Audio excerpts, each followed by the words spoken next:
Greetings, armchair Imagineers. BlueDragonFive here in the month of Love and Legacy with an extra special edition of DreamWorks Debates, Take 2 or more preferably 2.0.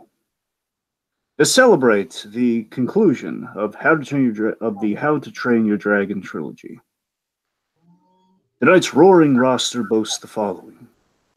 It's a How to Train Your Dragon attraction. Which DreamWorks movie should get a live show next? And most heartfelt DreamWorks movie moment. All right, boys and girls. Time to ride your dragons, fly to the moon, and go fishing for competition in the arena! In this corner, it's Jay Baruchel's worst nightmare. Hey now. Sorry.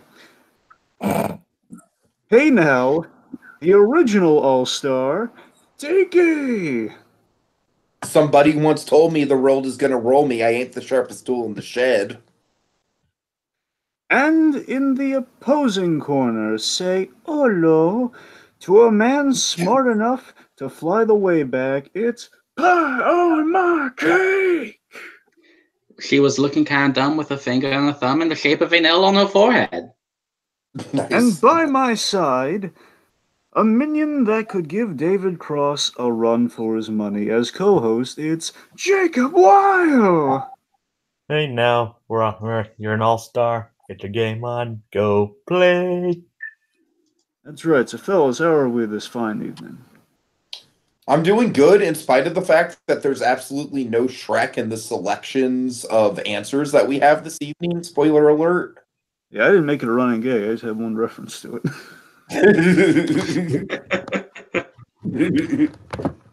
It's DreamWorks, which is practically Shrek as it is, so.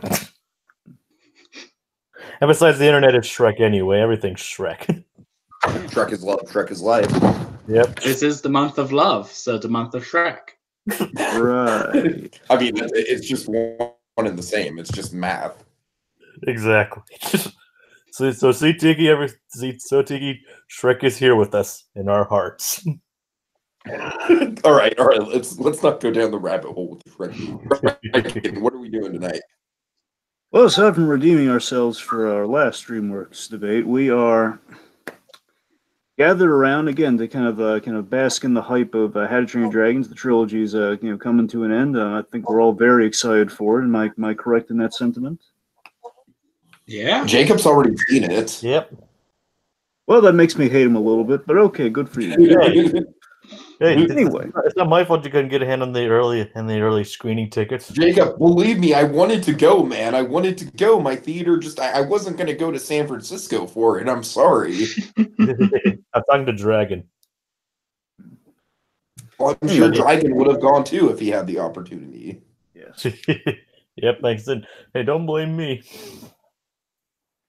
Anywho, all right. So let me regale. Of course, we have pie on my cake. He is joining us yet again. He's going to go mano a mano with Tiki over here. So again, it's going to be kind of a dazzling fight for all. Wouldn't you say, Jacob?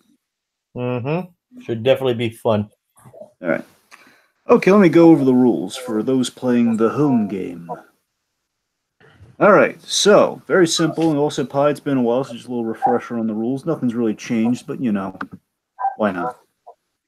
Okay, so going to keep it simple. You got 3 rounds. You got 3 rounds, which means 3 questions. It's a very simple kind of 3-tier structure. We go back and forth. You reveal what your pick is. We then have the opening statement where you say all the good stuff, kind of lay out the foundation for your argument, and then we fight it out, kind of fight to the bitter end, as it were.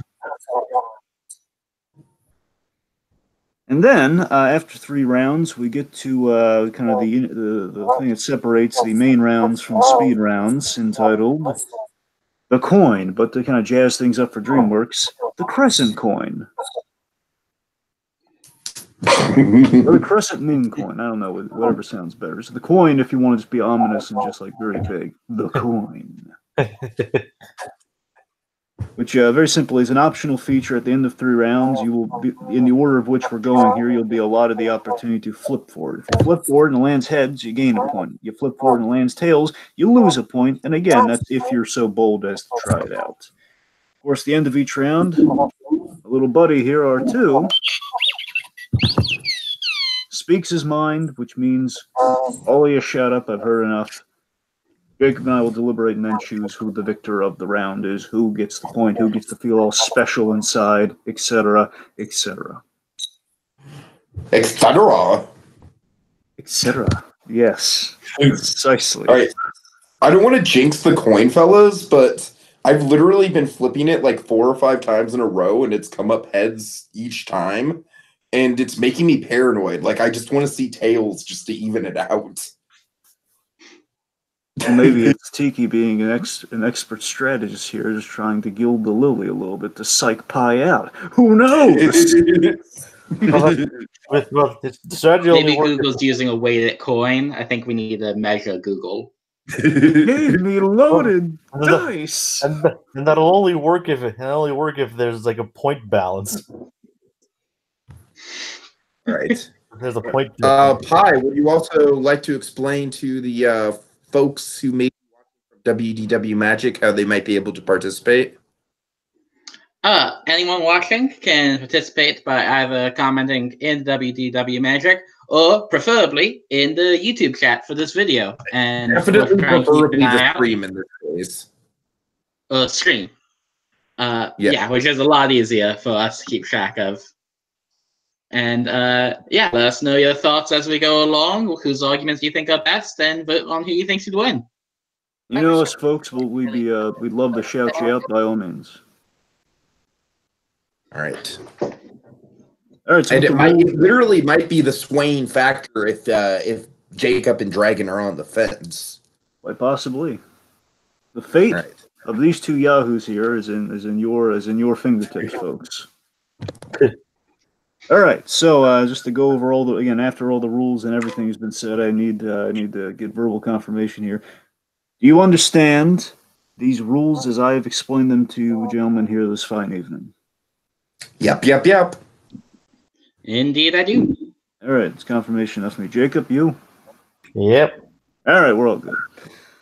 But at least one person is watching the chat, right? Just to clarify. Yes. Okay. All right. All special. So let's randomize it, see who goes first and who goes second. I don't know. I got a feeling it's going to be Jacob, but we'll see. Always me. Oh, running gags. All right. So, of course, folks, in alphabetical order here, and to kind of summarize nothing but the utmost randomness and fairness. And, of course, let's see, then our order is Pi going first, followed by Tiki. All right. Okay. We ready for round numero uno? Let's do it. All right. Round 1. Oh, God. So intense. All right, round 1. I'm going to give you the full question here, not just kind of the highlight reel I gave it. That the thing here is good all through the specificity and all kind of the intricacies. Very simple. What would you pitch for a How to Train Your Dragon attraction? Yes, folks, the almighty pitch. Yes. These 2 men, they're going to brave the treacherous waters that is the pitch. They're going to enter into the fire pit, so to speak.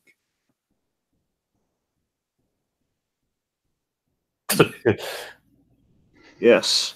So basically, just to give a little bit of context here, so How to Train Your Dragon attractions, actually, they've been talking this up ever since, I believe this, I think it's been ever since the first movie came out, but definitely since the second movie came out, they've been in talks about like an attraction coming, always foreseeably like within 2 years, which never happened. And you know what? I'm darn sick and tired of it. Just like getting ready for the third movie to finally come out. So you know what? It's long awaited. We've waited long enough. We have the what I want from you guys when we get into this pitch. I basically want a basic layout. You don't have to give me all the little intricacies. You don't have to give me every bit of nut and bolt of the ride. I just want like a basic layout. Give me a story, give me kind of the experience of the rider. Basically, pitch it to me as if you were trying to get a green light for the attraction. Sounds good. All right. Well, I'm glad that Pie's going first because this lag on my computer is kind of driving me crazy. You know what? I'm gonna blank out my screen share until I get the thumbnail off. All right. Right. I'm sorry, Dragon. I don't know what else to do. I'm sorry. No? It's not you're being all laggy. No? Okay, Pie. So what is your pick? I'm sorry. Let me rephrase that. Yeah, sorry, folks. It's a little. I just have now realized. Wait a minute. We don't know what they're gonna. Well, I guess we can just Pie. Just tell them overall what your thing is. Do you have a title, or do you have just like an overall like kind of like summation of what your pitch is before we get into before you lay it out for us? I don't know if this would be the actual title, but essentially it would be a Dragon Riders training course, and it would be a replacement for the Fightful Playground in Universal Orlando, and be sort of an immersive mix of like the rope course in Shanghai with the playground type area they have there. Okay. All right, Tiki.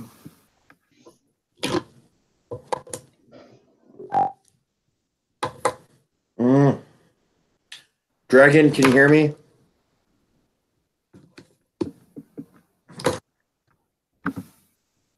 Dragon, do a promo. Dragon, do a promo. All right, okay, real quick, folks. A little commercial interruption. Pardon my French, but you know we got to educate the folks at home. Isn't that right, Jacob? Mm-hmm. Yes, it is. Okay, so, folks, let me tell you about a little something. Folks, and I know a few of the folks from Just Giggle It from the Discord page, more accurately, might be joining us here live, so, I figured it'd be kind of nice way to say hello to those folks. So, folks, obviously, even if you had no idea what I'm talking about when I say Just Giggle It, there is a YouTube channel that exists full of sketches galore and some of the top-tier, funniest stuff. I'm talking like Mr. Show meets SNL done right. This YouTube channel does these comedy sketches, but also does a number of other videos. Like there's shows like Watching You. But there are also excellent fan series like Harley Quinn and Joker versus the Real World, kind of the ultimate testament to the characters of Harley Quinn and the Joker, but putting them in a completely new environment that is the wild, wacky world of Los Angeles. It's Harley and Joker kind of relocating, kind of getting away from Gotham and kind of trying to start anew. And let's just say shenanigans incur, but not in the way you think. It's actually a compelling story, a little bit of drama, but a lot of laughs and a lot of everything you love about these characters. Like, if you're waiting on Gotham to get to the end, to get to the, I want Joker, I don't want proto-Joker. I mean, that's all good and dandy, but still, you know what? Sometimes I want classic Coke. I don't want Pepsi, And then you get, and also, we knew this Joaquin Phoenix Joker we got coming on. This Joaquin Phoenix Joker, I'm sure it's going to be good in its own thing. And I fingers crossed, you never know. But by the same token, again, that's going to be a Joker origin. I want full-fledged Joker. Look no further. Harley Quinn and Joker versus the Real World. Get to episode 5. Episode 5 is crucial because you're going to watch that show from episode 1. You're going to become hooked on it. You're going to get all the way to episode 5, and you're going to be wondering, where the heck's episode 6? Well, folks, I got news for you. You get the view count. Emphasis, view count up to 1 million, which, again, it's getting there, but you can help it get there faster by sharing it, telling your friends about it. Send it around to some people. Even rewatch it maybe a couple times. All the way through there. Don't just refresh the page. It doesn't work. Trust me. Get it to 1 million views, we get more episodes. Episode 6 is almost completed. Soon it'll be in the can and wedding. And, of course, folks, just to trim down that weight, watch the episode, get it to 1 million views. We get episode 6, and believe me, they got some more. They got more in the works. They got more in the production cycle. It's going to be great. In the meantime, check out some Just Giggle It sketches to dazzle you in the meantime. It's going to be a lot of fun. Trust me. All right. So, Jacob, seeing the good movies lately? Well, yes, Obviously, How to Train Your Dragon, but I mean any other movies lately. Well, I also saw a Lego movie a couple weeks ago. Well, what did you think overall? I liked it. I mean, I thought it was a very good, very, very well made sequel to the first one. Like, it definitely tackled like what it set out to do, and they definitely work. It works on a lot of fundamental levels too. Like it captures the fun and spirit, but also the subtext that the original one set out to do so well is very good as well. I mean, I can't give away spoilers if you guys haven't seen it yet. Of course. I've seen it too, and believe me, folks, there's some good stuff in that movie I do not want to spoil. But believe me, there's at some point there's going to be a little discussion on the Lego Movie too. And well, if you want answers, just wait. You'll see some other stuff on the So You Want to Be an Imagineer YouTube channel.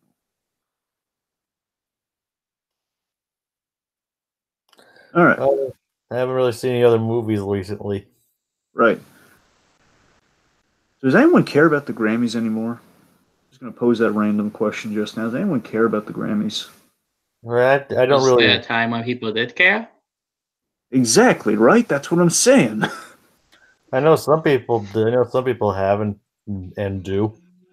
Yeah, it's just kind of. I will say this: out of all the awards, it has a really good award design. Though let's talk about award designs for a mere moment here. See, we got the Oscars coming up, and there's a design that has not changed in God knows. I mean, it's over 90 years, right? The Oscars, what is it, like the 93rd, 90s? It's got to be up. It's either. I think it's pushed past the 90s at this point. Yep. I mean, it's always been kind of the man holding the statue. It's the thing that everybody covets. But really, when you get the Oscar, what do you do with it? You just kind of have it lingering around. Which, by the way, folks, I will tease you a little bit of this when we get into the speed round. Speed round, because Oscar season is around the corner. It's going to be the end of this month, and basically a little bit here and a little bit in March when we do go back to whatever we're going to go back to. Disney, presumably Disney debates, but you never know. Something might kind of hit us out of the blue in terms of a theme. But let's just say overall regular Disney debates. We're going to be broaching a little bit Oscar stuff there, but also just a touch of it here in the speed round. So that's why we're kind of talking about randomness of awards and Oscars and stuff, just kind of gilding the lily. A smooch. Should be fun. Yes. Let's see. So you got the Emmys always had a dangerous yet really well designed look. And it's always those pointy little, it's holding the ball, it's holding the globe or something, right? Yeah, I could never tell what it was. Yeah, it looks neat though. Again, very dangerous looking. Again, it's always been like, imagine if someone dropped that on their toe and and they're just gonna walk around barefoot. I do not envy that person. It's just, oh god, it's a nightmare. It's a lawsuit waiting to happen. That's what that is. Really. So, Pi, you want to plug anything while we kind of have some time to kind of illuminate upon ourselves here? I have my own channel, Pi Plays Gaming, where I do gaming videos almost every day. It's mostly just for fun with just older games I like. But I tell dumb jokes, so that's a bonus. Good to hear. I don't think anyone's ever told dumb jokes while they've played video games before, so it's a really unique concept. Yeah. Heck yeah. You should capitalize Did on you tell them about the Lion King pie? What was that? I said, did you tell them about the Lion King? Oh yeah, I recently did Lion King from the Super Nintendo, just because I thought, oh, I played Toy Story on the channel, and this could be another fun Disney game. It's the hardest game ever made, or at least that I've played. I had games I've played that were intentionally trying to make me mad that didn't make me as mad as that one did. All right, so Pi, why don't you? Okay, you know what? Just Pi, briefly recap what your ride's about, so we can get back on the right track here. Right. It is actually not a ride. It's going to be a playground themed to training to be dragon riders, but it's going to be like one of those more immersive ones, like the rope course they have in Shanghai Disneyland, to replace Fievel in Universal Studios. All right, and Pi, I'm going to be doing a very flight of pat. In fact, the name of my attraction is basically, excuse me. Let me get my notes out here. Let me put on my reading glasses. Untitled How to Train Your Dragons attraction using flight of passage style technology. Rolls right off the tongue. Right? Put that on a t-shirt. I rode the untitled How to Train Your Dragon Flight of Passage knockoff. All right. But that's basically all you need to know about my attraction for now. I'll get into specifics later. All right, so Pi, without further ado, okay, get into the opening statement again. Like Jacob and I, we're on the board. You got to convince the board here. Tell us why we should give you a green light. Like, make the opening pitch before your competition, kicks down that door and stomps into the room before you both get into a fight and the death about it. So what do you got? So, if you look at what Universal as a park needs, it doesn't need more screen-based attractions because they already have too many of them. It doesn't need more roller coasters because they're building multiples of them, at least in Florida.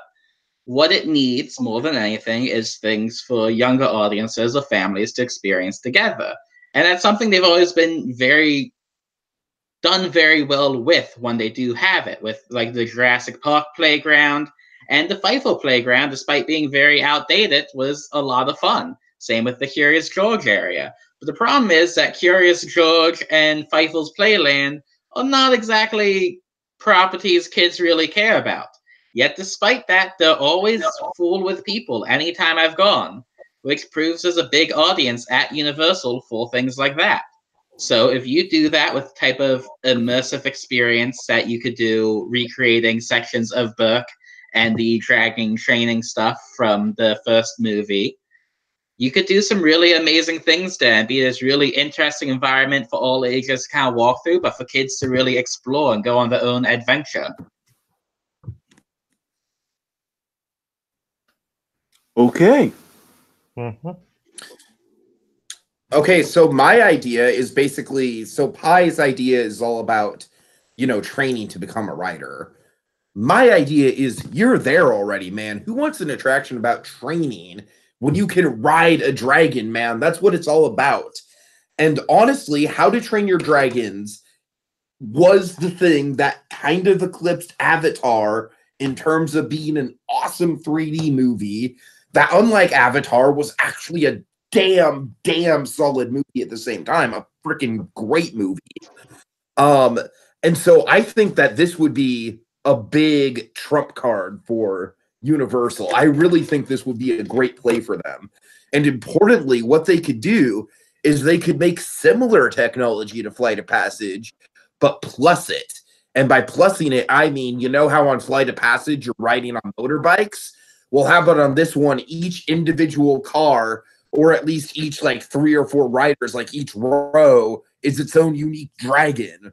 And so you literally get all these AA dragons flying around this theater, watching the same film. And then we can also have AA effects and fire and stuff like that in the theater itself. So basically what I am pitching, and I think this is appropriate for the franchise that's involved in, is the most technologically advanced and immersive simulator on the planet. Something that eclipses Flight of Passage. So basically what we're offering is kind of like polar opposites of each other. So this should be a really interesting debate. I'm excited about this. All right, boys, time to kill each other. Who wants to go first? No, I'm just kidding, Gus. Just no rules here. Just try to kill each other verbally. I can't argue that your attraction won't be a lot of fun and that won't fit the movie, but at the same time, Universal is full of super technologically advanced e-tickets. That's what they have too much of right now. It's not what the park on either coast needs more of at the moment.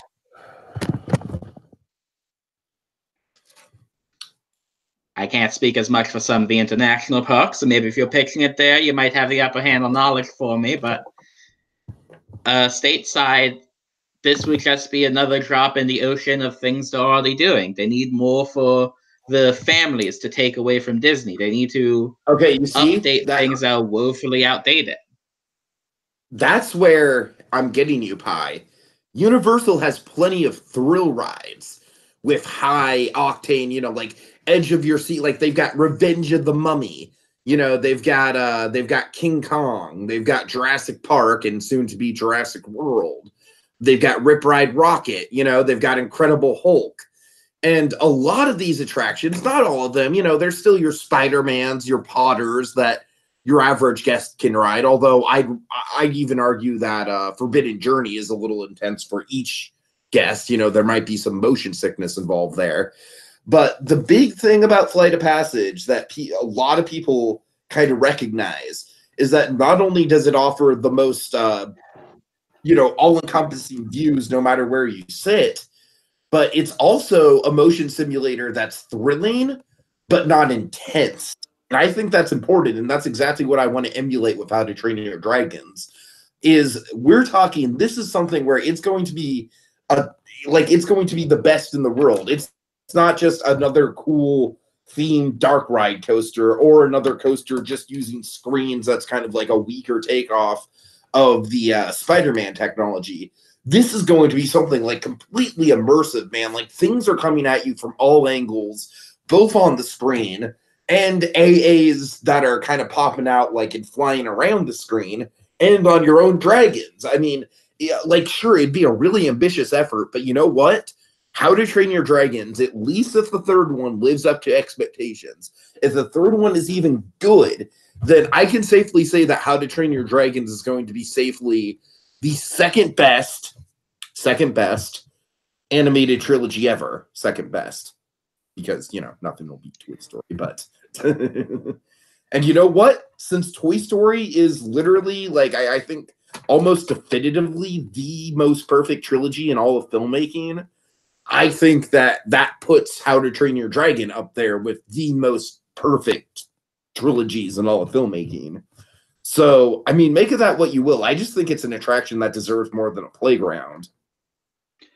See, I can understand where you're coming from, but I don't think How to Train Your Dragon has had as big a cultural impact, though, in that Toy Story, I see, even just going around college or just regular life, I see people with Toy Story stuff all the time.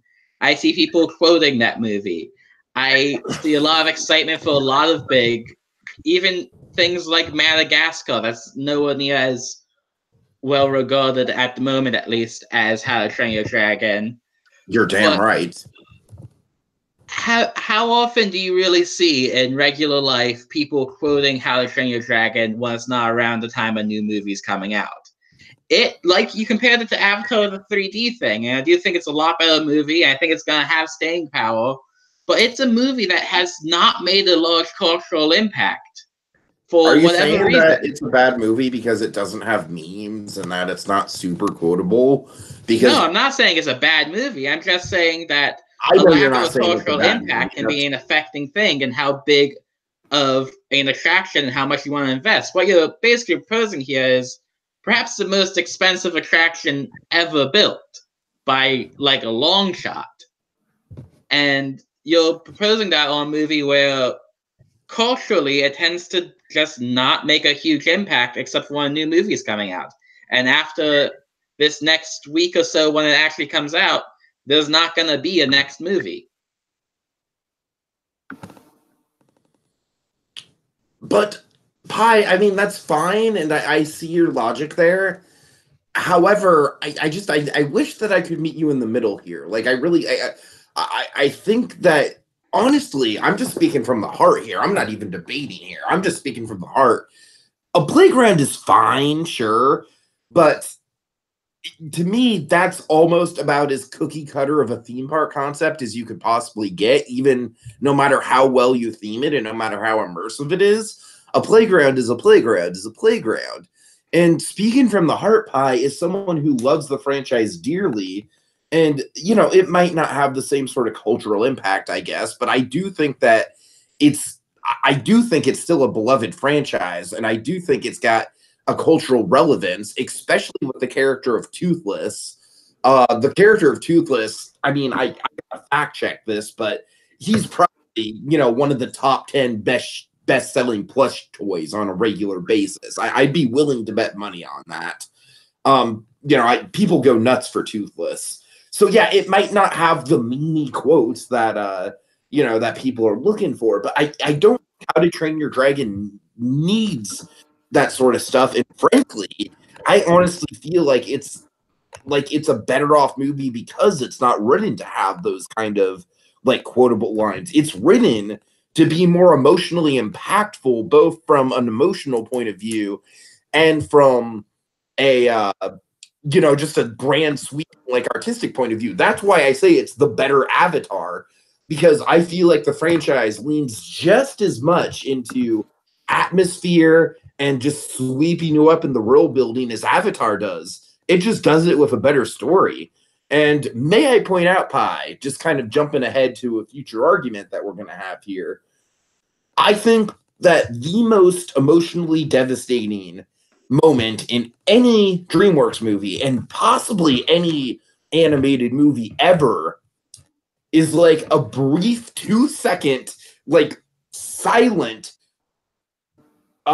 facial reaction that a character has. Like a very brief 2-second facial reaction. And that to me just sort of illustrates that How to Train Your Dragon is not a franchise that relies on quotable lines and, you know, dialogue in general. I feel like it's a franchise that relies more on like kind of sweeping pathos. I'm not arguing that How to Train Your Dragon isn't an amazing movie, because it is, and we might have different disagreements about the level of cultural impact it has or will have in the future. But you're still proposing an attraction that would be incredibly expensive and ambitious. And you talk about the playground being sort of cookie cutter, but you're also basically just saying, well, this ride where you ride on dragons is going to be like that ride at Animal Kingdom where you ride on the things that feel like dragons. Except better. Yes, also more expensive, but it would have some more exciting elements to it.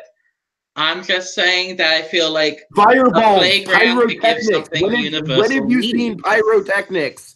When have you seen pyrotechnics on a motion simulator of that level? I don't care how expensive it is to pull off. That's something that is so cool to think about. That I mean, imagine like flying around, soaring over California, and you're going over a volcano or something, and then fire pops out. Like that's the level of immersion that I'm wanting, man. It's like, oh, it just excites me thinking about it. It would be amazing. I'm not arguing it's not amazing. It's just not what Universal needs right now, and I don't think that expense. I feel like there are other movie franchises that expense would, at least realistically, as well as I think there's other movie franchises that they could spend that money to and make even more impressive and more unique attractions with that technology. Whereas this one would just inevitably get compared to Flight of Passage, even for the similar riding dragons kind of concept. But even if there's a Banshees, but it's still a very similar concept. Flight of Passage is one of the most popular theme park rides in the world. People wait 3 hours for Flight of Passage on a daily basis.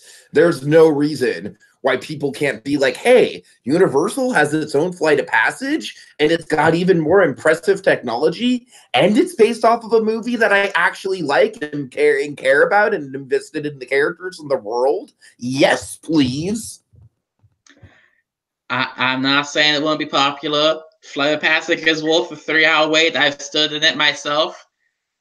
I'm just saying there's other franchises that technology could be used for that would draw less direct comparisons. Because even you start off I'm curious comparing about the movies to Avatar, not just the rides. I'm curious about what technology would be more perfectly fitted to Flight of Passage, which is literally a technology designed to simulate riding on dragons. How to Train Your Dragon. I'm curious what franchise you have in mind that is more better suited for that than How to Train Dragons. I would say make something that uses similar technology but feels less like dragons, because if you make it feel like dragons, it's just going to feel like a souped up ripoff of Flight of Passage. Or even if you're doing dragons, a franchise that wasn't rooted in the same 3D atmospheric sweeping shot cinematography that made Avatar so popular and popularized 3D. Isn't Universal Studios just a souped up ripoff of Disneyland anyways? Isn't that just the spirit of Universal Studios in general? The question isn't design an e-ticket How to Train Your Dragons attraction. The question is design an attraction specifically for Universal Studios. So honestly, nothing that Universal does is ever going to be anything more than like a souped up ripoff of Disney. Forbidden Journey, as awesome as it is, souped up ripoff of Disney. Well, that's the reputation of spending billions to try and shake over the next 10 years. And I feel like they would be better suited spending that money, leaning into what Universal does actually better than Disney, of creating an immersive environment to explore. Playgrounds! Recreate. It could be a mix of an immersive walkthrough type thing as well as the playground type area. And that's what Universal does, is recreate movies to the point where you feel like you're on the set. That's the biggest strength they have over Disney, which they've only done once with Cars Land. They might have had that before Cars Land and before Pandora, but honestly, to me, Pandora, like, the most immersive stuff they have is the 2 Harry Potter lands, sure. Pandora doesn't recreate the location from the movie. It's inspired by Pandora, but it's not like recreating a set. But it's just as immersive, though. I'm not saying... When I say immersive, I mean specifically in the style Universal does of making you feel like you're on the movie set. That's something other than Cars Land. Disney doesn't recreate specific lands. Now this is turning into a whole other debate, so I kind of want to just... I feel like I've said all I need to say. Fair enough. But my bottom line is just trying to suit it to Universal. I think doing something the parks need more of, and that helps them lean into what they do, that distinguishes them from Disney, is the better option, even if yours captures the spirit of the movie more.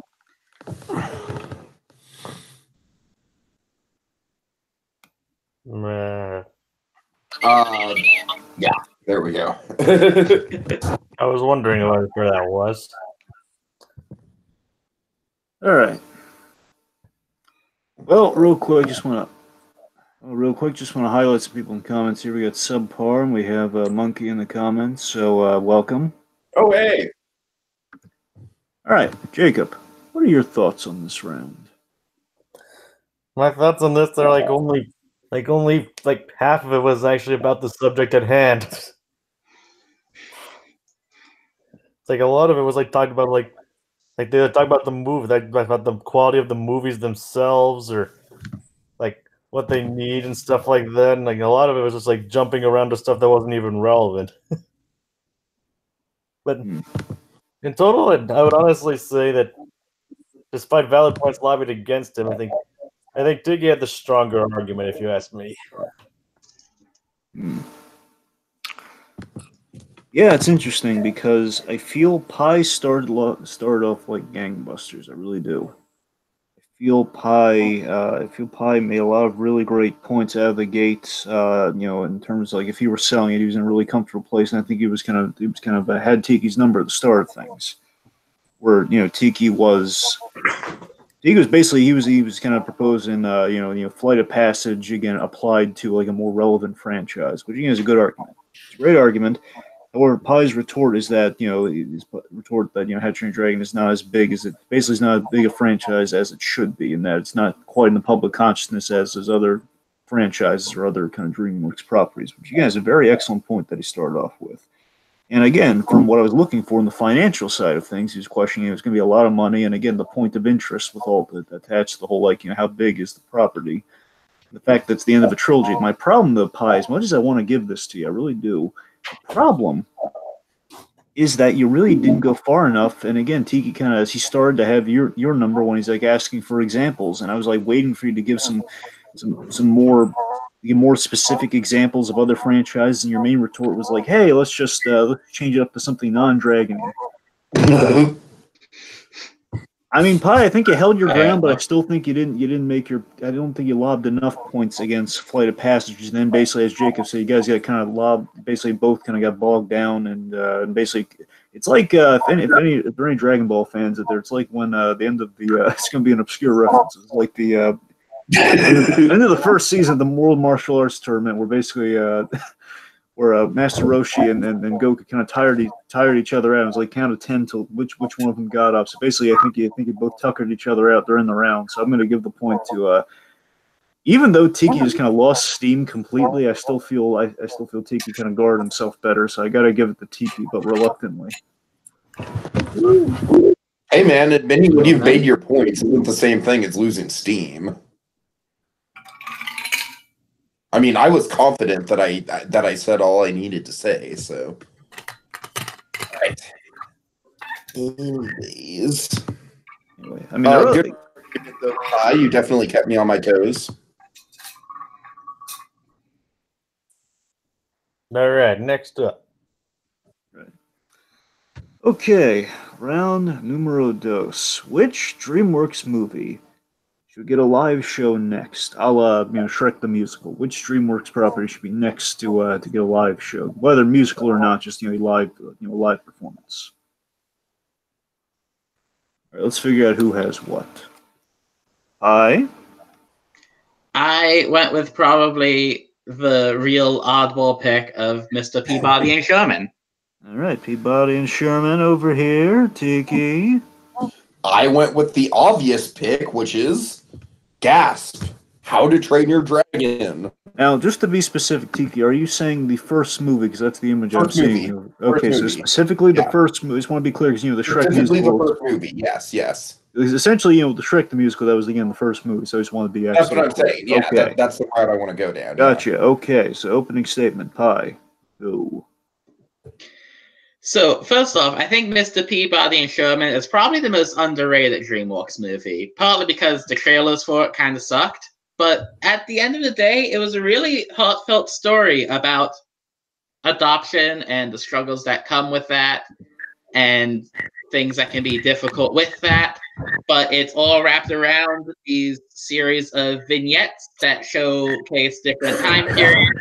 A lot of cheesy, over-the-top humor that would lend itself well to a more theatrical setting, as well as interesting visuals and sets you could do that also would be practical to do in a theater setting, because you have like the time travel segments that are easy to do set transitions with, as well as give you more character moments while you're transitioning to the "and now we're in Greece" kind of sets. And also just Peabody and Sherman have a very good chemistry as characters, and Peabody is a very charismatic leading man character who could be done very well in a theatrical setting. It's just something that I could see lending itself in a lot of ways to theater, especially if they add music that they don't even really have to. It just is a theatrical feeling movie. That could be a very fun time while you're there. Okay, Tiki, what you got? All right. Well, first of all, if Monkey is still watching in the comments, I'd really like to get his perspective on this one in the chat if he's there. But Monkey, wait until after all the arguments are said and done, and then because frankly, Pi, I'm impressed by your opening argument. I'm listening to this, and I'm like, yeah, that's good. That's good. Okay, but look, How to Train Your Dragon. I feel like this is the obvious answer for a reason, man. I mean, this movie has everything you could possibly want for a Broadway show. It's got a spectacular setting. It's got an amazing opportunity to do some wonderful onstage puppetry with the dragons. It's got a really, really intense family storyline filled with pathos in terms of the family dynamic between Hiccup and Stoic. It's got some goofy side characters that I honestly feel like could be more expanded upon with a 3-hour theatrical runtime and really get their chance to shine more than they do in the actual movies. And it's got a love story. It's got kind of a sweeping sort of like I want story. I think in the vein of Shrek the Musical, it could have all the ingredients for a great sweeping Broadway show. However, unlike Shrek the Musical, and this is what appeals so much about this idea, like unlike Shrek, How to Train Your Dragon is like ripe for songs. I mean, I truly think that the movies are so operatic as it is that big sweeping like I want song style epics would fit right at home in the How to Train Your Dragon universe. It's something I want to see. It's something I would honestly consider booking a trip out to New York to go see, and I don't put that lightly. Yeah, I mean, I'm getting excited just thinking about the possibilities for it, guys. Give it to me. Right. Okay, guys. Fight it out. I can't argue that How to Train Your Dragon isn't the more obvious choice, and I can't argue that wouldn't be a fantastic play. You have me sold at puppetry. I'm a sucker for really well done puppetry in theater. But the problem is that part of what How to Train Your Dragon is known for is, as we talked in the last round, is the big sweeping action and flight scenes. And that's something that you're just not going to be able to properly recreate in as satisfying a way in Broadway. And while you can on a stage show, and while you can do some things, well, that's such a big part, both for the emotional side of it, because part of the emotional core is Hiccup learning to fly. Them learning to fly together, and the symbiotic nature of that. So a lot of the emotional core is tied to flying, and that's just not going to come across well on stage. At best, it's going to look like the sled, or a slightly better version of the sled from Frozen at the Hyperion Theater. Whereas with Peabody and Sherman, you have, while it might, in the movie, they do some more over-the-top stunts and things like that, most of it's actually a very small movie. It's 2 to 3 main characters.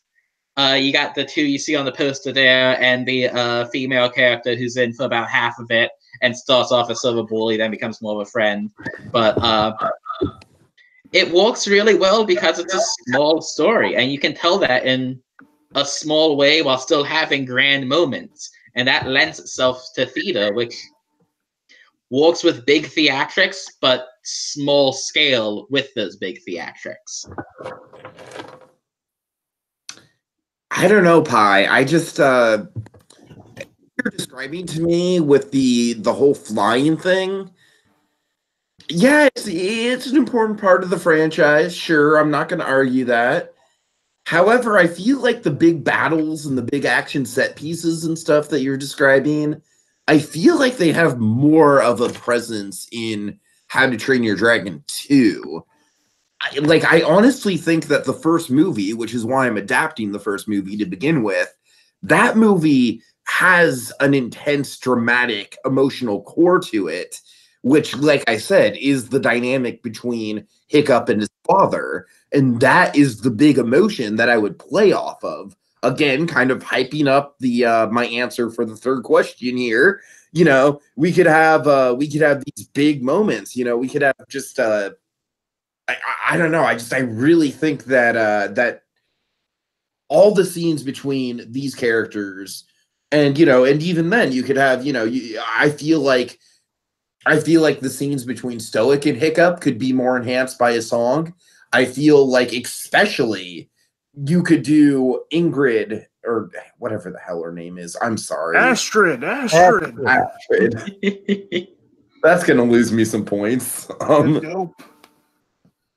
You could do the Astrid and Hiccup love story, I feel like, better on stage, because as we saw with Shrek the Musical, what is the best part about Shrek the Musical? Arguably, in my opinion, it's probably Fiona. I feel like Fiona is, at the very least, the most improved element of Shrek the Musical.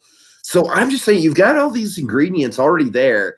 And honestly, Pi, I feel like with Shrek, Shrek was a very, I saw a junior college production of Shrek, right? And even the junior college production of Shrek was just visually stunning. I mean, that's just the nature of the story. And so I feel like basically what you're pitching would be a really good kind of I don't know, honestly, Pi, yours is kind of reminded me of something like I don't know, something like Fun Home. For some reason, Fun Home comes to mind when you're Fun Home is way, way, way more dramatic than Peabody and Sherman, but just the structure of your play just kind of reminds me of that, just kind of like the low nature of it. And here's the thing: if this was DreamWorks theatricals, 4th or 5th show, I think that'd be one thing. But you got to keep in mind that DreamWorks theatrical hasn't put on a production in almost a decade since Shrek the Musical. And so I feel like the big comeback show for DreamWorks theatrical should be something big like How to Train Your Dragon. I feel like Peabody and Sherman is something that you do after DreamWorks theatricals has got the ball rolling again, right? Like, after you do your How to Train Your Dragons and your Kung Fu Panda, those are really the franchises that are kind of like in demand right now at DreamWorks. Like, those are like the big poster boys.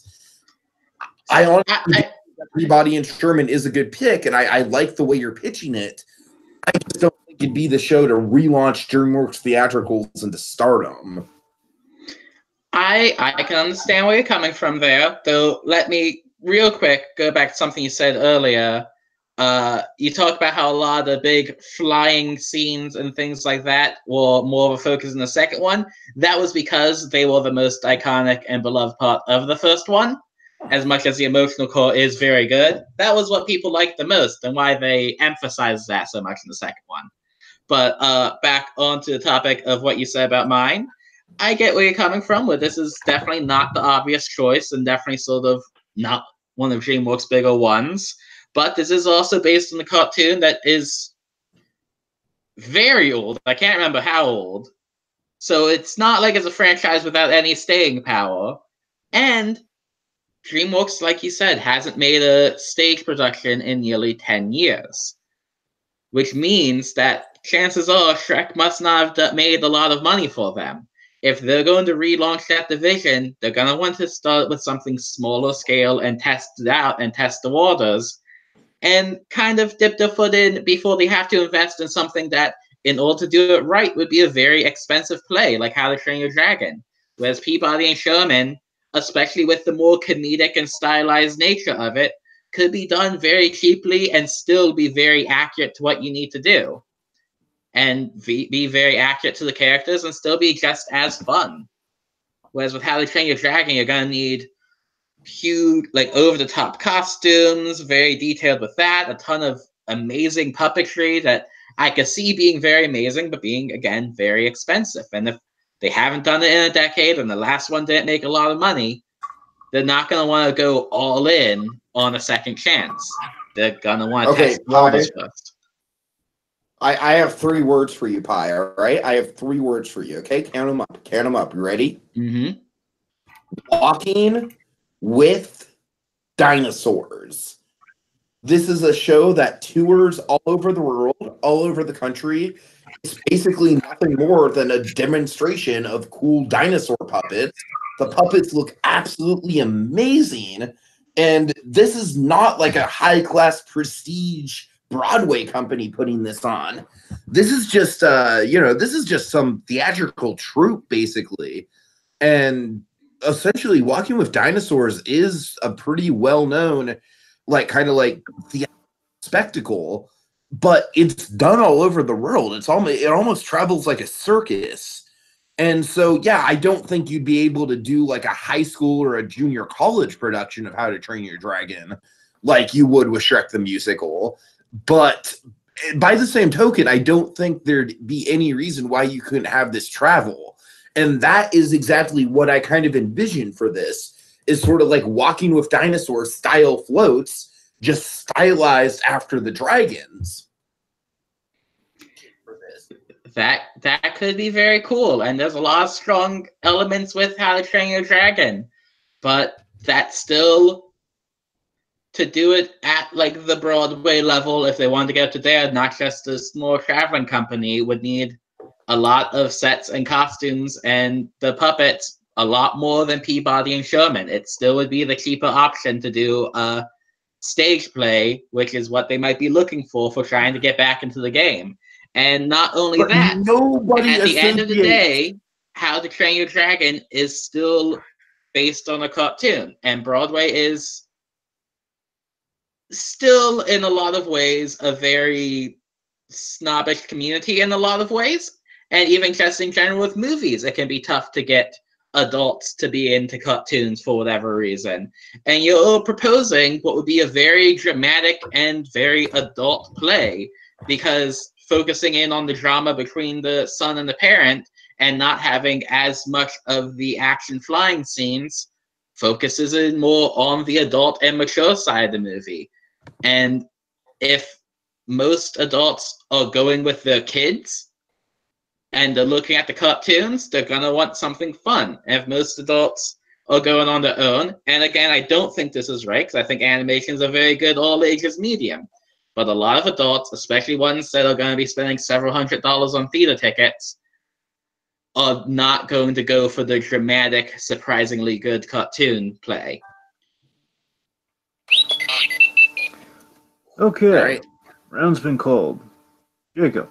Well, I'm sorry, real quick before that, I want to shout out some comments real quick. Just to kind of open it up a little bit. Zoe, it's either Zoe or Zoe. I think it's supposed to be Zoe, Z-O-E. So Zoe Baldwin says, "Go Pie!" So you had someone in your corner during that fight, Pie. I hope you. Someone else must like Peabody and Sherman. I didn't know there was someone else. Possibly. Yeah, I'll say as much, just on an unrelated note. Again, nothing in regards to like bringing it to a theatrical production, just on the note. Mr. Peabody and Sherman is an underrated DreamWorks movie. Little fun fact. I agree. Anyway, so again, just to the movie itself. Anyway, all right. Getting back to the point here, Jacob. Thoughts? Like, what do you got? This is definitely quite an interesting argument. Like, they both like dealt punches and took blows. Like, they pretty much traded and they were pretty much traded evenly on that round. Both raised excellent points as to like. Tiki brought up excellent points about how Train Your Dragon translates itself well, but I like Pi. I really like Pi's arguments on like the logic and practicality behind the whole thing. Yeah, I gotta tell you. So, guys, I love both of your arguments. I thought you were both really going really strong, and I really do. I mean, Pi, I think your defense you had a weak defense at the start, but I think you compensated. You adjusted your footing, and you kind of took almost the kinetic energy of the blows and you redirected it at him. I was really impressed by that. Sorry, it's kind of more metaphorical, but and actually, what was said really impressed me was Tiki. I think Tiki. Honestly, I want to see both your productions. Really do. I see both your stages because one kind of reminds me a little bit of You're a Good Man, Charlie Brown. The other one. Is just a very impressive show. I want to see what How to Train Your Dragons. However, as Jacob's saying, practicalities are again. I like that Pi has somewhat of a theme with the practicalities, and again, it's kind of arguing the same point that he's kind of. I don't know if he was just inspired by what he said in the previous round, kind of used it here and as some part of some elaborate, wonderful strategy. I don't know, but Pi, I think you really wowed me at the end. You really wowed me at the end with basically how you took Tiki's earlier point, where Tiki earlier said that. Yes, basically, Pi lobbed at Tiki. You wouldn't be able to do flight convincingly, the action sequences, and so on and so forth. And Tiki did compensate for that great, where he said, it wouldn't be focused on that, be focused on the stuff in the first movie, which is really the father-son drama, and the How to Train Your Dragon 2 as more of the action. True, very valid point. But I feel Pi then used that against Tiki at the very end, where he basically he redirected that at him by saying, sorry, let me rephrase that. He basically he threw that at him sorry, it's a little technical thing right here. A bit of an echo. Okay, I think we're good now. Sorry. Can I say something? Yeah, sure. What do you got? Something that like could have been something interesting. Like Tiki brought up walking with dinosaurs. Like, and that's actually technically an arena show, not a Broadway show. And also the fact that How to Train Your Dragon itself already has an arena show. Nice. So again, like the expense, and again, Pi's points about the expense are kind of tie into the last round. Again, I think really came in handy during this round in a big way, and basically, just kind of ended up with him just kind of basically saying you're coming to the show with basically how you sell the audience. That's what. Sorry, I just realized what I was getting at. Yeah, so basically the point in the last round where again, How to Train Your Dragons is not necessarily marketable to everyone as much as it should be. While it is quality that Tiki's arguing a phenomenal show. Whether it's going to be able to attract an audience, that's the issue. I think Pi brought excellently, and that's the reason I'm going to rule that Pi gets the point. All right. Okay. Monkey's not in the chat. Well, I mean, I'm under the impression he is, but I guess he's having his elaborate response or something.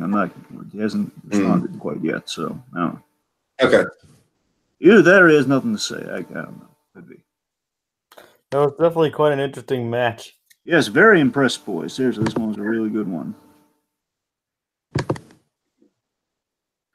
All right. Round 3. What is the most heartfelt moment in a DreamWorks film? Now, guys, what I want you to do after we establish who has what, I want you to, in your opening statement, recap the moment. Paint a picture for the audience. Refresh everybody. And when you get to the fighting, I want you to really emphasize why it is the best heartfelt moment in all of the DreamWorks film catalog. You should really emphasize why you all the movies that you've seen, this moment. And it's someone simultaneously playing the video while playing here. So I'm getting an echo like crazy.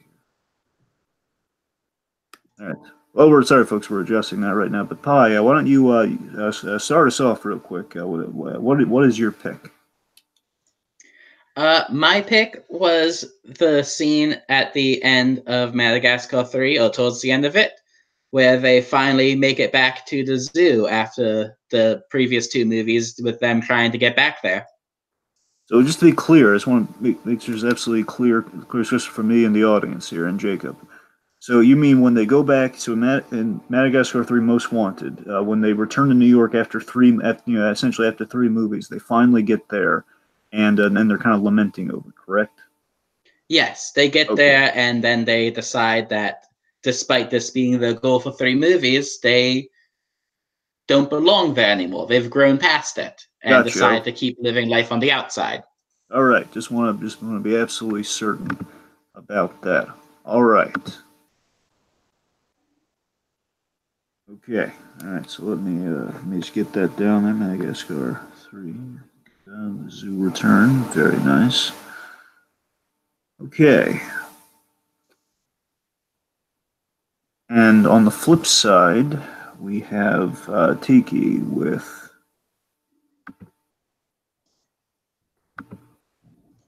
Right. I'm sorry, real quick, I just want to read off some comments here.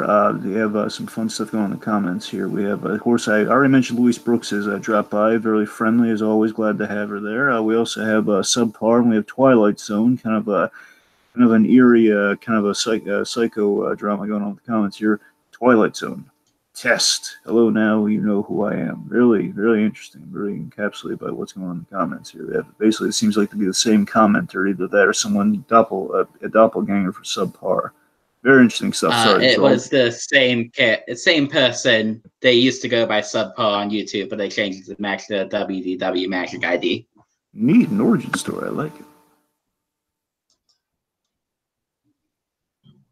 Oh, okay. Right. All right. Sorry, folks. I think we're Tiki is still with us.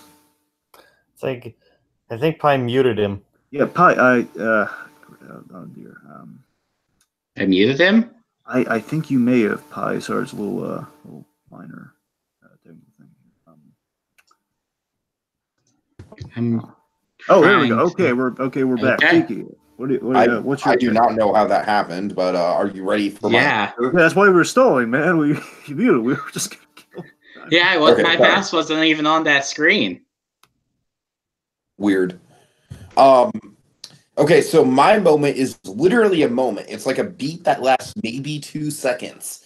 It's right after Stoic literally tells Hiccup that he is not his son.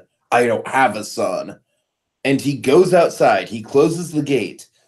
And we see the most goddamn heartbreaking beat of emotional regret on Stoic's face that, honest to God, I have ever seen on any animated character. Like, this is a tour de force of just a facial reaction animation right here. And it breaks my heart every time I see it. All right, Pi, opening statement. So, you mentioned earlier in the first round about how Toy Story 3 is perhaps the most perfect movie trilogy ever. That is partly because they were able to get so much emotional weight from the third movie, partly because of the long time span you spent with these characters. And while Madagascar is in no way as iconic as Toy Story, it still was a really big movie when the first one came out, and the second one too. And while the third one wasn't as big or as well liked by a lot of people, it was still a pretty solid movie, and it took characters that people had grown up with. Not as long a gap as Toy Story, but you had still spent a lot of time with these characters by the time you got to that movie.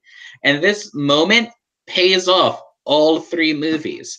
The third movie definitely is probably the worst in them, but this one moment is a perfect finale to what came before. It perfectly pays off the journeys these characters had gone through. And with how silly these movies can be, you might not even quite realize the character journeys they were going through.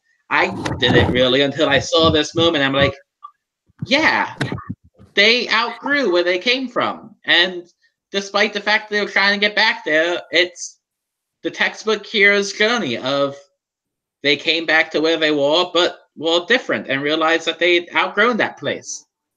And it's just a really nice scene and a really good payoff for what came before it. Something that could only exist because of built-up feelings towards it. And while your scene is definitely a good one, it's building off of one movie, and it's just a very brief moment, and it's still good, but doesn't have the weight of knowing these characters and seeing them grow over years, I want to say a decade, to get to that point. All right.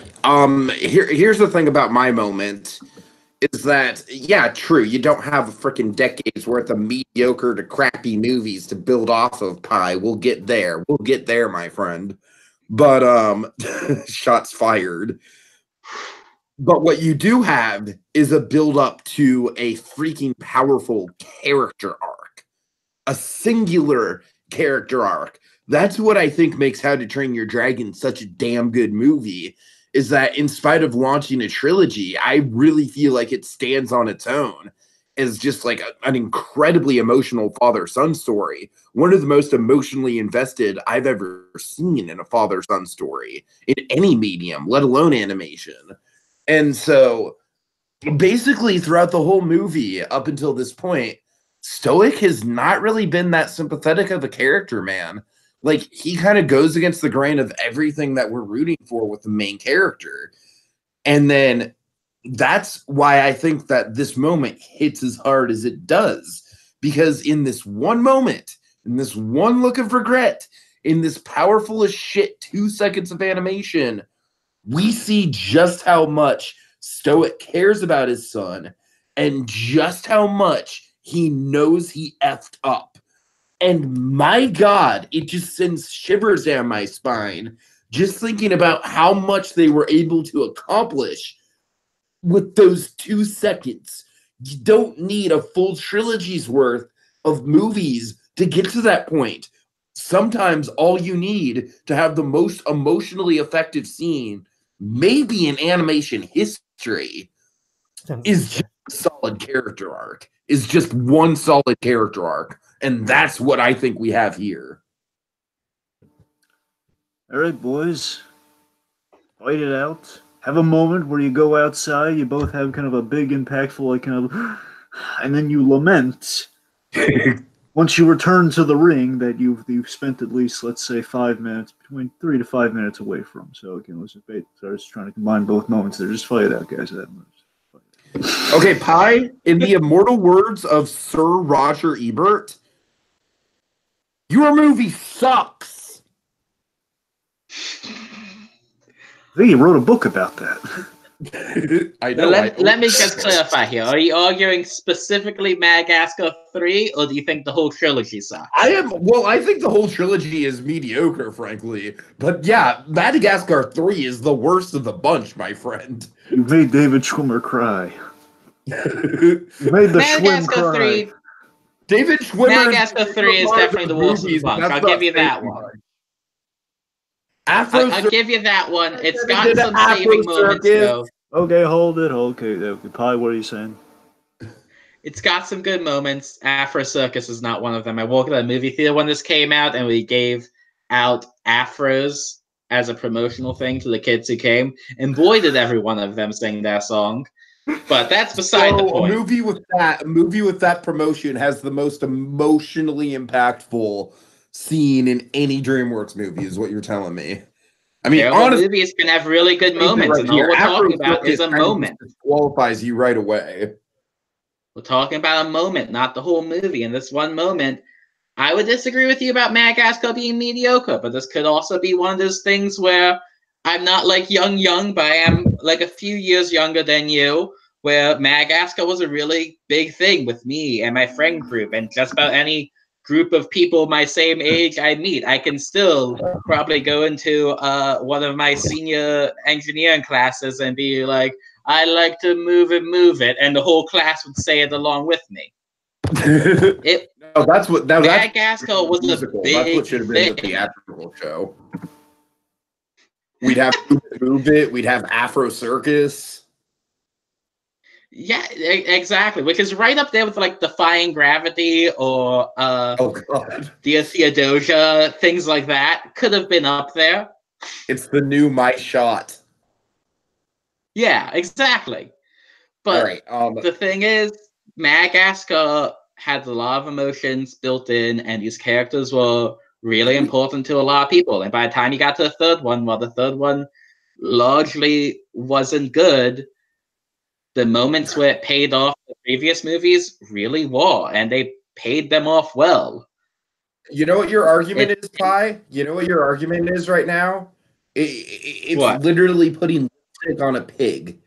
It's like, just because you're trying to make something that's dirty and smells like crap look pretty doesn't mean it's dirty. It doesn't mean it's not dirty, and doesn't mean it doesn't smell like crap. Are you trying to avoid a Venom reference? Maybe. All right. I'm sorry, Pi. That's just the way I see it. It's like, to me, what makes my moment what it is and why I'm so passionate about it is specifically because it fits like a gosh darn puzzle piece into the center of that movie. That movie would not be as powerful as it is without these 2 seconds of animation. And because of the 2 seconds of animation, it makes that character arc just so relatable and so powerful. And everyone's been there. And I'm honestly getting a little choked up thinking about it. I'll say this: it's a very good moment. But the first How to Train Your Dragon movie and the story arc with the father itself are both very rooted in popular tropes and cliches. And even that scene, while it's very well executed, is not a super original scene unique to that movie. You see disapproving father coming to terms with his son all the time, especially in animation. It's almost like animators have a career path that make their fathers not initially proud of them until they're successful. Who knows? But you see that even in Clyde with a Chance of Meatballs, in Finding Nemo has that as parts of it. It's all over a ton of different storylines. Okay. If there's a father and a son in a movie, that's the story arc they're going with. Okay, I have 2 things to argue with you about with that point. Number one, a lot of the things that you just mentioned are just kind of like side plots of said movie, whereas the father-son dynamic is literally the heart of How to Train Your Dragons, at least the first one. And because it's the heart of that movie, I mean, Pi, I strongly feel like, literally, like, fight me on this. I strongly feel like it is, yeah, sure, it's a cliche, it's a trope, it's been done before, but cliches are cliches for a reason. And this is the best version of a father-son dynamic and a disapproving father coming to terms with his son. It's the best one that we've ever seen in an animated film, hands down. And you know why it's the best one? Because of my moment. Because I don't think any other one of the films you cited has a moment that's as rich in pathos and as rich in just like, oh my God, I can't believe they just animated raw human emotion. They just literally put raw human emotion into a series of ones and zeros. So, just to clarify something real quick, you're saying that even if the storyline might be kind of cliched, what you're arguing is that the moment itself is what elevates it, and to focus on the moment, right? Yes, exactly. Okay. Exactly. So if you're Itself is what focusing on the elevates moment with storyline. yours as what elevates it, shouldn't you also try and come up with an argument more than just Madagascar 3 wasn't good overall, and focus in on the moment here and how it's a very impactful moment on my side? Because most of what you've been arguing is just that you don't like Madagascar 3. I just don't like the franchise as a whole. I mean, maybe that's subjective, sure, but I just don't think that Madagascar has the same kind of staying power as some of the other DreamWorks films. And, you know, it's like Madagascar 3 didn't perform very well. Penguins of Madagascar was pretty much a bomb. I don't really think that those movies hold up as well as they should. Frankly, I think the animation style on those movies has always looked dated ever since the first one came out in theaters, honestly. I've never liked the style of those movies.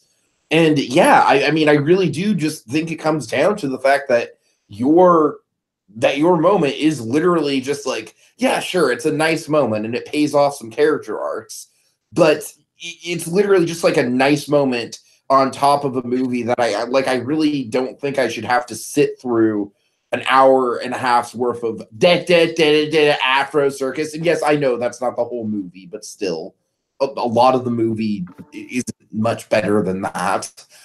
Whereas with How to Train Your Dragon, I am completely and utterly sucked in to the movie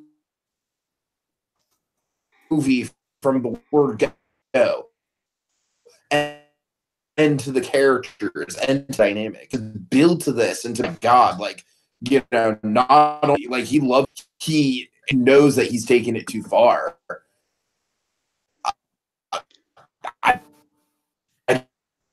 The moment that it's like you could almost miss it, but it's so critical, and I think it almost defines the emotions. I really do. I can understand where you're coming from, and I'm not going to stand here and try and argue Madagascar 3 as better than How to Train Your Dragon, because that would be a very tough debate to win, and not even something I believe. But what I'm going to argue is that How to Train Your Dragon, a lot of the characters are rooted very deeply in cliches that are very common in that type of story, whereas Madagascar has a cast of memorable characters that people really liked and people quoted a lot. And while you can not like the animation style, I can understand not liking it. You can't argue it's not very distinct and very uniquely it. These are characters that, while they follow the actors playing them very closely, they're not like super stepping out of the comfort zones. Yeah, that's still always been my characters that are problem with the iconic enough that they still have series going on. I believe there's still a Madagascar series going on Netflix. I could be wrong on that one. I'm pretty sure there's at least the King Julian series that's still going on. Yeah, which means that it has outlasted all the How to Train Your Dragon TV series that they keep trying to launch. A little fact check here. That to be fair, on Netflix, they had a there were a number of How to Train Your Dragon series, and it's not that they had trouble launching them. They reached the end point. I mean, they had an ending to their series, which basically filled in the gap between the first movie and the second movie. So until the third movie comes out or whatnot, whatever they're planning next, if they could just end it where it lies. I'm sorry, a little fact check. Fair enough, and I can see that point then if it was ended for story reasons. But I would still say that Madagascar has had a consistent presence, if not in films, then in television and Netflix and spin-offs and holiday specials. To say that it's not beloved and popular and still a well-known thing. Said, though, literally what you just said, I need to get this point in with the actors. That's exactly why I don't give a shit about this franchise, man. That's exactly why. Because Chris Rock Zebra is Chris Rock Zebra. Ben Stiller Lion is Ben Stiller Lion. I look at these characters and all I see is the voice actors. To me, Madagascar is almost like the definition of like, yeah, we're casting like famous Hollywood A-listers and we're just going to write them based on their personalities. The most interesting arc in the Madagascar franchise, in my opinion, is Alex's arc in the second movie, but that's not even in the same movie that you're trying to argue. So all right. All right. Jacob, weigh in. Definitely heated, that's for sure. I mean, I have to say again, both raise very good points. Although I will admit, and I will say this, very much for both, there was quite a bit of reaching involved.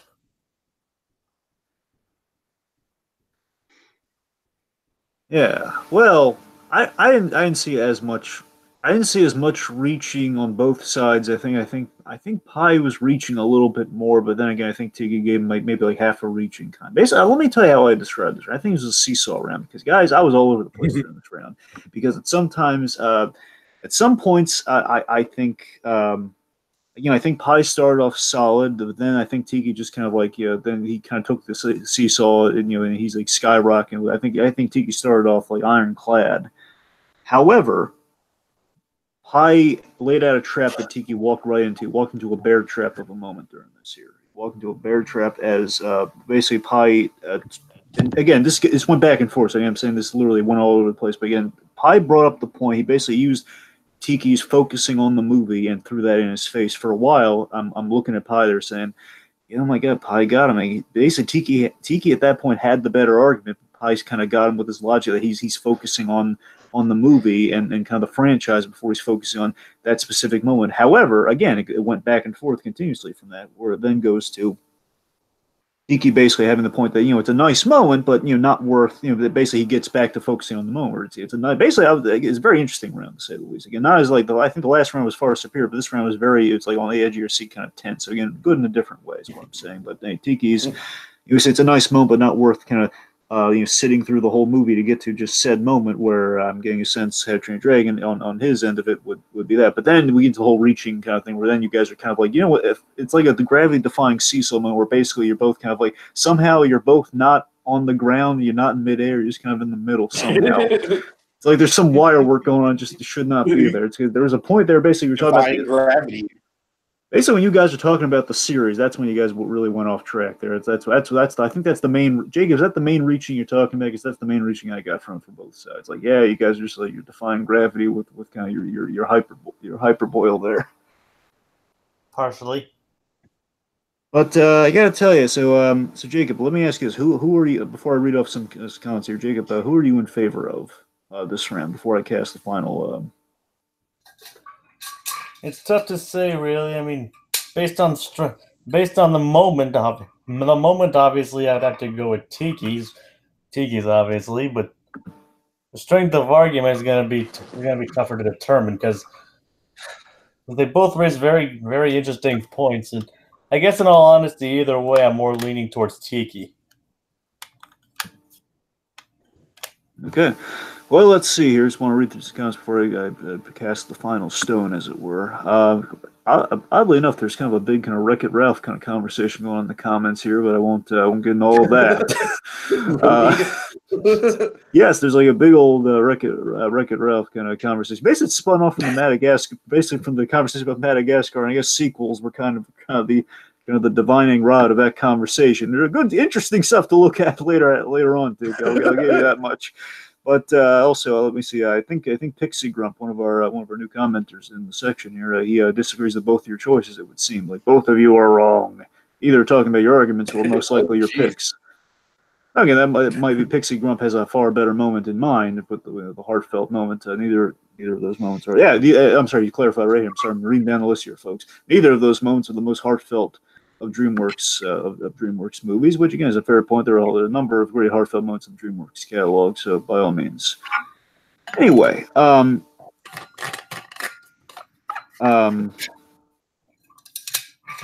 I'm looking. He cites a few moments here, but let me cast the stone here before again we want to spend all day just going through all of that everything here. But let's see. I'm gonna echo Jacob's sentiment here. I'm going with Tiki, but I do want to applaud Pie's strategy on this. Though again, I think had you guys not got Pie, I don't know if it was part of your plan or not. Had you guys not got bogged down with the series, I think Pie might have been able to recoup it. But I think Tiki again, just Tiki from start to finish, he had the ironclad pick, but Pie almost tripped him up. So Tiki, be wary of that. Pie almost got you. Okay, I'm just gonna say, if I would have lost this, I would have been personally upset at myself. Very relieved. Oh god. Yeah, but let me real quick. So with Pixie Grub, I just wanted to highlight Yeah. I'm very curious, Dragon. Please. A moment or two here that Pixie Grump is going to say here. Say again, he prefaces by saying, seeing how I'm not prepped for this, which of course entirely in all fairness is am I just going to wander in here? By all means, again, we welcome newcomers. I have 3, and I'm not super ready to argue. But again, by all means, again, just kind of with humble respect, just kind of throwing it out there. But I would say in Shrek, when he kisses Fiona and she stays in basically the big ending to Shrek. And she's already beautiful, which is a solid moment, by the way. It's a solid moment. That's definitely a good one, for sure. I would say that's maybe one of the first real hard-hitting DreamWorks moments, outside of maybe something from The Prince of Egypt. But... And there's another one really here I want to reel off real quick because it's one of my favorite DreamWorks movies here. It says, or the musical sequence in El Dorado when Miguel, I think he means Miguel, it's Miguel. It's when Miguel had a question mark, is why I was questioning that. When Miguel is walking around El Dorado and everyone seems scared as he tries to play with it. It's a really great sequence. I can vouch for that one. I know what you're talking about. That's a good one, man. I need to read it. Yeah. Anyway, so again, I got to tell you again, I would have also loved to see Pixie Grump has some excellent moments here. But seriously, guys, you had interesting moments with Pixie Grump. Yeah, we have some really smart commenters. Cool. Anyway, cool. Okay, so here's where we're at right now after 3 rounds, folks. Pie has 1 point on the board. Tiki has 2, and we've reached kind of the midpoint of all of this stuff here. Basically, I'm going to allow these guys the opportunity to use the coin, or the crescent coin, or the crescent moon coin, whichever permutation you like, whichever sounds more ominous or more friendly, whatever suits your fancy. The point is, I'm going to offer these 2 gentlemen a chance to flip a coin. If it lands heads, they get a point. Lands tails, they risk losing a point, as in they lose a point if it ends up tails. So snake eyes, tails, gold heads. So, Pie, do you want to flip for it? Do you want to try to get a point? You know me, I'm a gambling man. I'll always flip for it. Right, let's flip. Now it comes up tails. So Pie is now 0 for 0 versus 2. Tiki, what about you? I mean, I guess I might as well, Dragon. What do I have to lose at this point? Point. That's what you have to lose. All right.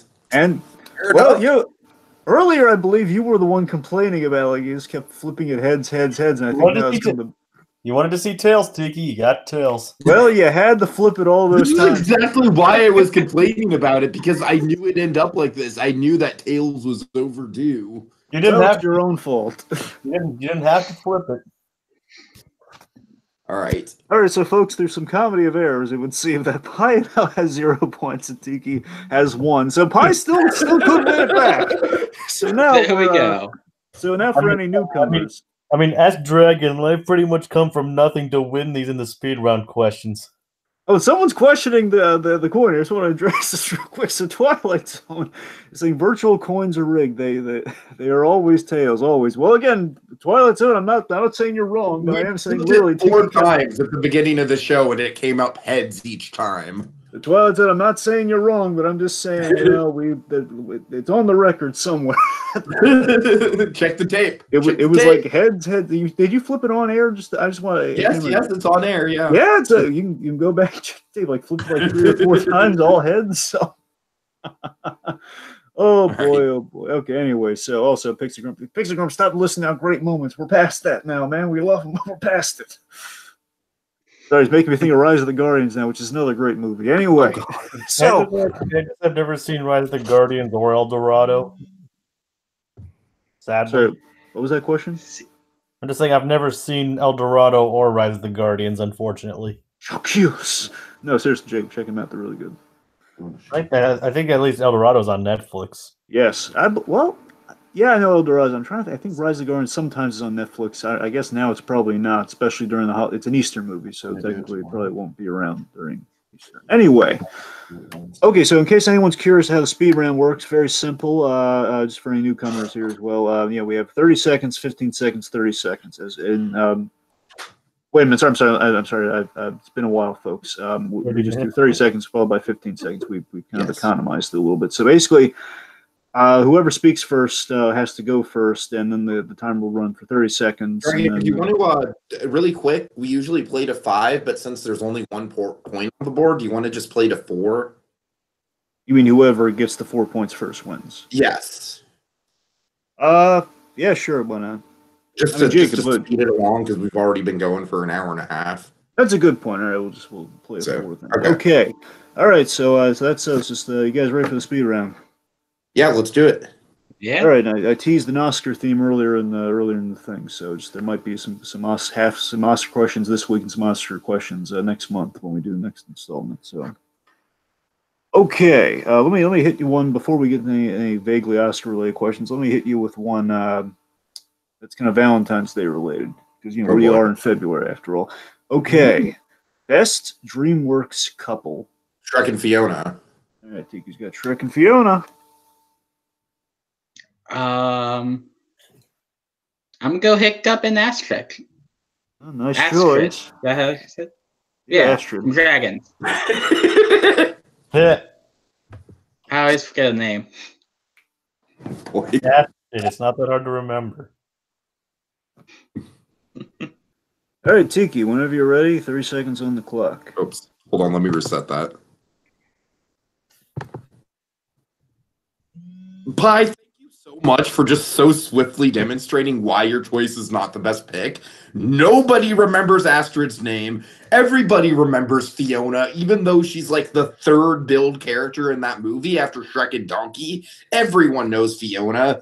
Fiona and Shrek are like the list couple of the DreamWorks franchise. They are the best because everyone knows them. Everyone can relate to that story. And it's a beautiful story of underdogs finding each other.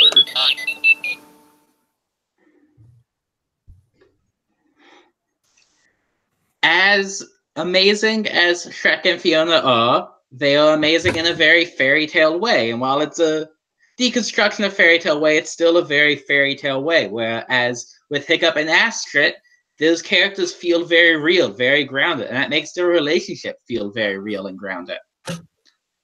It helps make them feel like more developed people, more real, and that makes the relationship more relatable and real feeling. Plus, Jay Baruchel and America Ferrera are just really likable actors together. All right.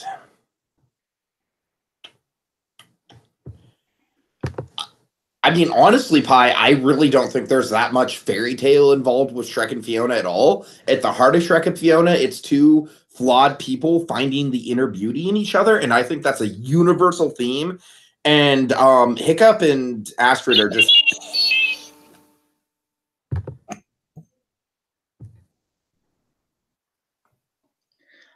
Since Tiki didn't finish the sentence, I'll finish it for him. Hiccup and Astrid are amazing. That's what you're going to say, right, Tiki? I'm just going to assume that. You're right.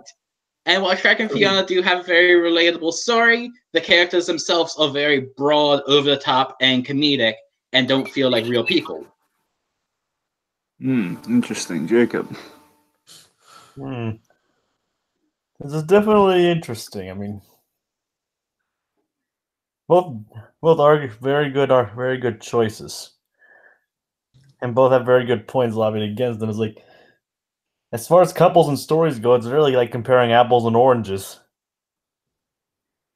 But as far as the strength of argument goes, I think Pi had the advantage, especially close to the end when he was able to complete Tiki's sentence for him. Yeah, I gotta just stream out. Yeah, I gotta echo. Just to clarify, I did finish my sentence. I said Hiccup and Astrid are just kind of bleh. I didn't hear the bleh. And I mean every word of that sentence, all right? Just to clarify. I thought you were starting to say, oh, just excellent characters. So, look, sometimes folks will laugh. I just want to clarify here. I economized my time, and I got out what I wanted to get out, all right? I just think that relationship is bleh. That's the word describe it as. I didn't hear the bleh. I didn't hear the bleh either, but that It was notwithstanding, because it was over R2D2, okay? that notwithstanding, I do have to give Pies points on strategy. They're just trying to turn that into something. And again, look on the. So we have two really interesting relationships, two very different ones. However, I feel Pi got a little bit more in there. I'm not saying you didn't reach your points, Tiki. I'm just saying that I think Pi, he kind of went for more, I think he said more about where he said they're likable actors. They had the relatability. Again, I think he covered more ground, is what I'm saying. Fair enough. It's like they also have a more believable chemistry than Mike Myers and Cameron Diaz. Oh, again, that wasn't explicitly said, but yeah, a little bit of that in there. So. Anyway, so right now it's tied up. It's 1-1. All right. Okay, next question. Let's see. Okay, here's an interesting one. I'm not sure how this one's gonna play, but let's just go for broke. Okay. This is a thinker here, guys. Best DreamWorks film based on a book. Train Your Dragon. All right, Tiki's got Shrek. Train Your Dragon. All right. Both of them where they're extremely loosely based on their respective source. Yes. So they're pretty much adaptations only by name. Yep. Okay, look, you all know how I feel about How to Train Your Dragon. I've already gone over it. It's a beautiful father-son story, perhaps the most beautiful father-son story in animation history. So I'm going to spend my time talking shit about Shrek. Shrek nearly destroyed the animation industry. It is literally Shrek's fault that we don't have 2D animation anymore. It's Shrek's fault that voice actors aren't cast and celebrities are cast. It's Shrek's fault that we got all those corny pop culture references. Fuck.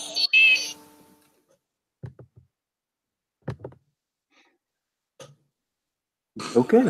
I think we learned something there. Okay.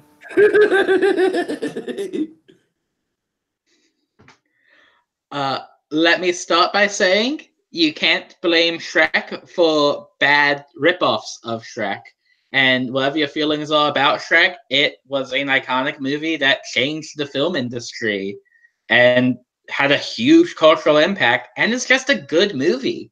It defined DreamWorks as what it is as a studio. There would be no How to Train Your Dragon without Shrek. It defined CGI animation for a while. And it just had great character arcs with beautiful moments between Shrek and Fiona and memorable characters.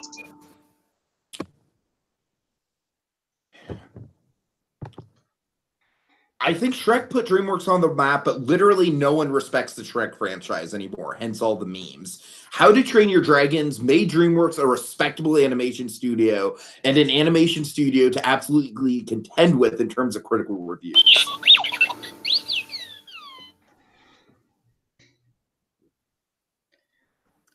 Shrek had a series of sequels that were not well received, and that led to it getting a series of memes and losing a lot of the respect. But if you go back to the original Shrek and watch it, it's a really great piece of filmmaking that satirizes things really well, whereas How to Train Your Dragon follows the tropes. All right, Jacob. Again, definitely interesting. Although I'd like to hear more based on the respective source. I doubt anybody here has actually read either of those books. No, I really have not. I didn't know How to Train Your Dragon was a book. Yes, it's actually a book series. But it's book. I knew that much. Yep, technically they're both based off books. Yep, and also a few suggestions from the audience here. Pixie Grump said, Rise of the Guardians, of course, yes, is based on a book, which would have been an excellent choice. And Louise Brooks' 1920, Rise of the Guardians, is fantastic, which, yes, she is right. It is fantastic. And as Dragon and I discussed when we came up with this question, technically, Prince of Egypt also would have counted. It would have, if you guys, hey, it's based on a book. I mean, it's based on a book. Yep. You guys did some brainstorming for the speed round? No, it was for the first. It was for the first 1.0 version. Take it, the 1.0 version. Oh, okay, gotcha. Okay. It was we'd have some left over. So okay, cool. It held over from the first DreamWorks debate. Yes.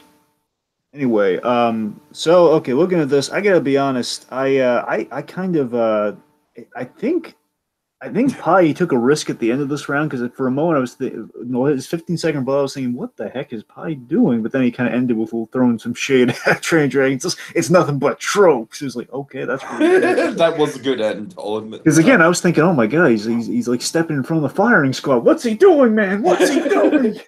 He didn't step right. He stepped in front of the fire to try to extinguish it. He basically stepped in front of the firing squad, and he found, oh, look, a penny.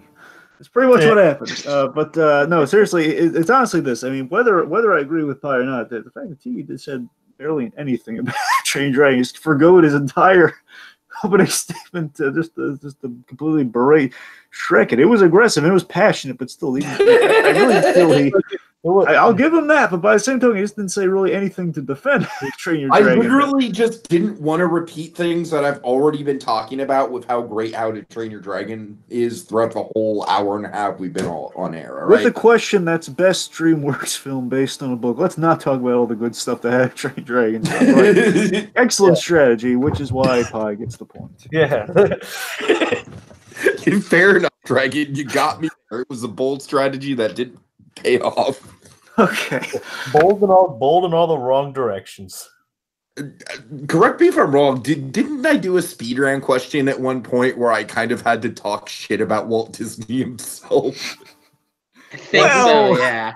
Like, Walt Disney was a terrible human being.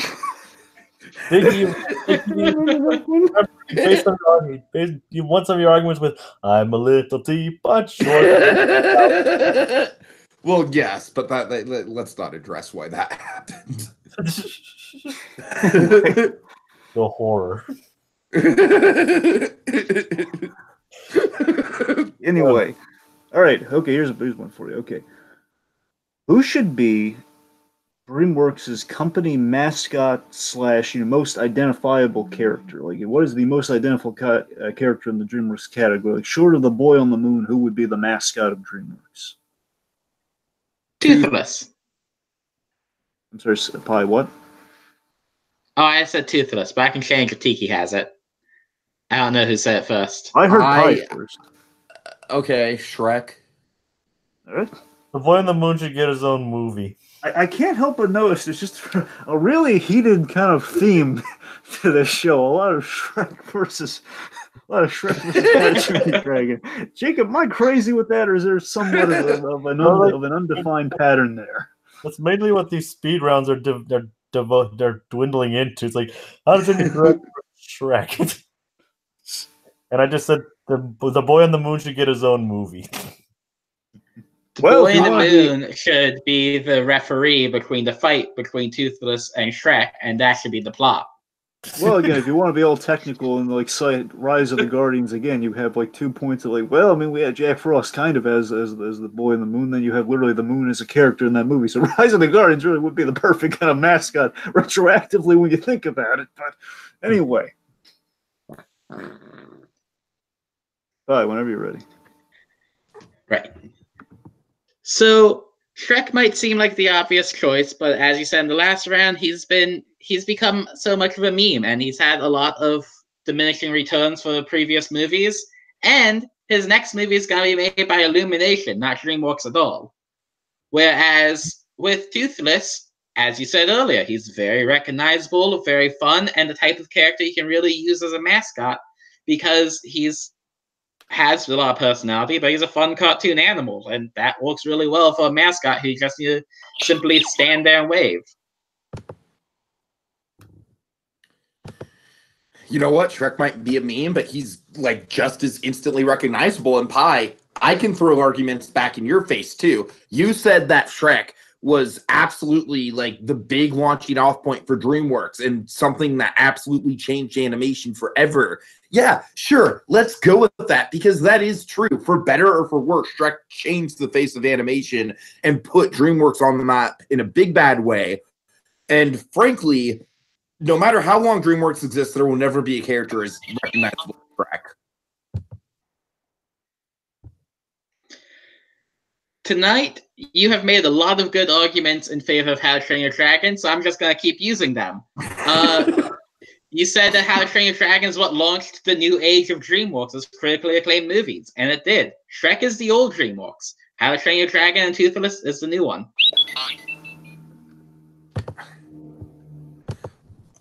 All right, can I call foul to Pie just like recycling my arguments? I don't think that's what this debate should be about.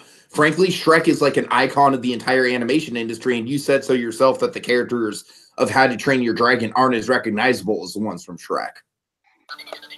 I got a hint of facetiousness with with that point you made, Tiki. But if you're actually asking me the question, it does play. It is allowed. No, I mean, We've talked about How to Train Your Dragon so much, it's tough to come up with new arguments. I'll try and refrain from doing that in future rounds, though. It's strategy, man. It's allowed. I mean, he got you. I mean, again, you yourself said.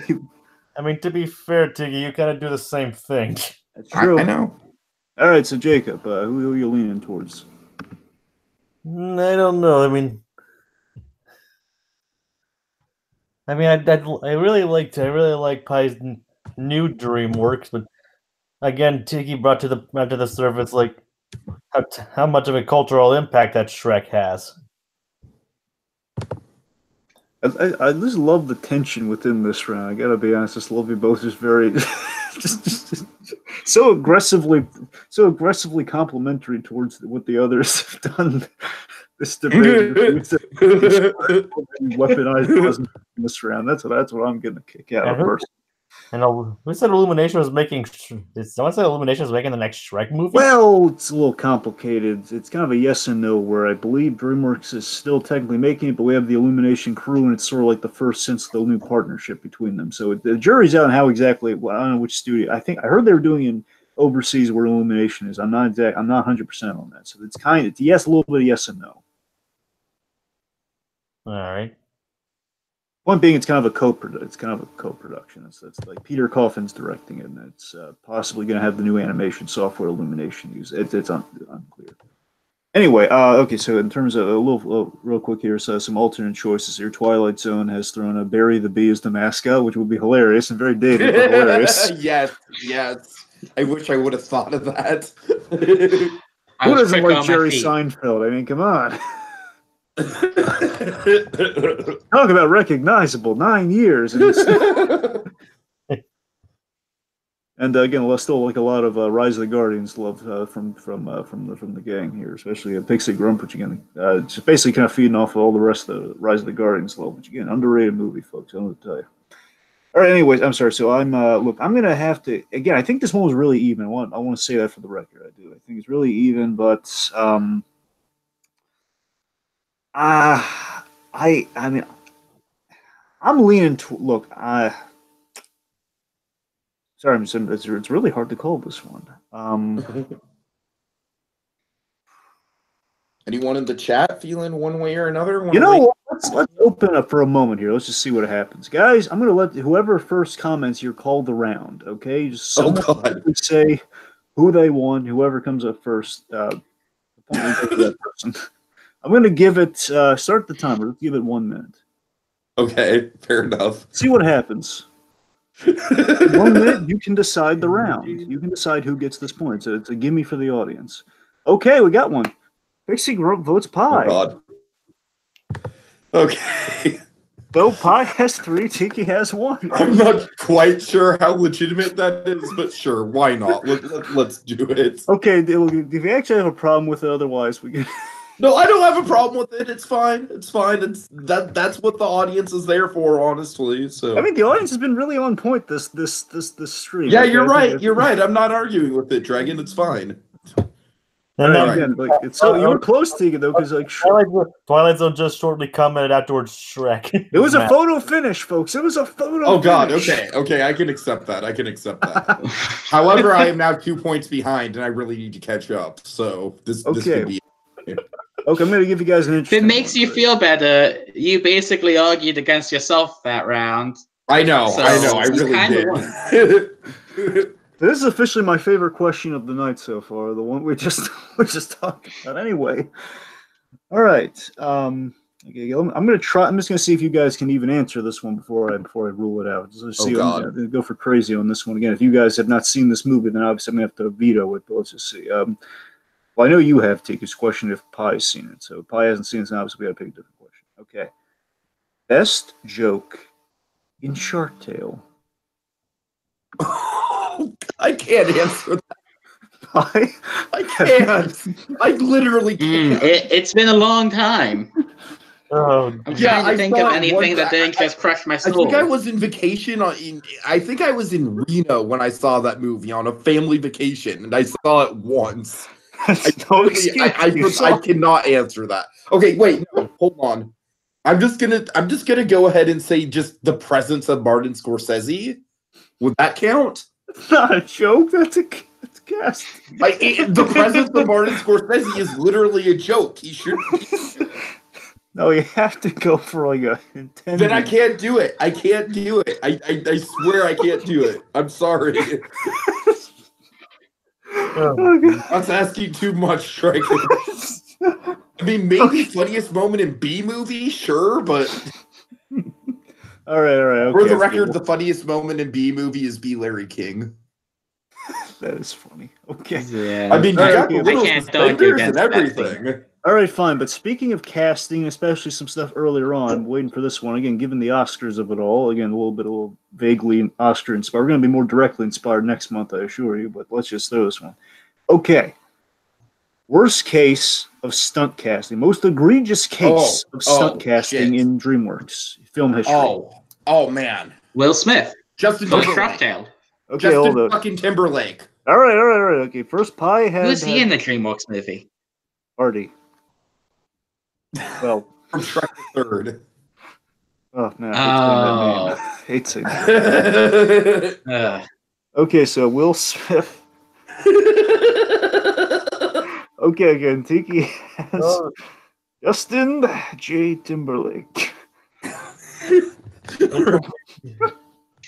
Okay, so I believe I heard Pie first, though, right? He did, yeah. Pie went first. Again, just the framework here, guys. Again, I'm just saying most egregious case of stunt casting is literally the thing you guys been really heated over in the last couple of questions. The whole, people are just just casted big names, and Tiki's big prominent kind of like almost Olympian argument like Shrek is all that's wrong in the animation medium. It's the reason we can't get good voice actors anymore. It's all on the shoulders of Shrek, and of course, it just occurred to me that we also have a Shrek related casting pull on Tiki's side of things. So yes, we're continuing a theme of Shrek here. So yeah, so Pie. Will Smith as Oscar in Shark Tale. Go whenever you're ready. So with King Arthur and Justin Timberlake, he's not the main character, and he's not at the forefront, and the character doesn't look super much like him. He's just a stunt voice. Whereas with Shark Tale, they take active steps to make the characters look like the actors, and that creates horrible animation that doesn't work and affects the entire movie. And at the forefront of all of that is that weirdly pasted on Will Smith face on that fish. It just makes the entire movie look worse having the actors as a stunt. I think we could give Tiki at least like an extra second or so. All right, okay, we'll give him, what do you think, 32 seconds or 31? Okay. Jacob, what do you think, 31, 32 seconds? Well, I got to pick one. I might be due to a lag, but I saw more as like 32. All right, we'll just go 32 for safety's sake. And Pie's already signed off, and we're all good. Okay, Tiki, whenever you're ready. All right. Let me just formulate my thoughts here. Okay, yeah, Will Smith fish might be terrifying, but the animation has nothing to do with the actual casting. Honestly, on paper, Will Smith as an animated character is not bad casting. Will Smith is very animated as it is, and I feel like he's a natural fit to be an animated voice, honestly. Justin Timberlake is not fit for that, man. And Artie might not be like the central focus of the movie, but Artie is the worst scene in the movie, which is the resolution. Literally the whole resolution.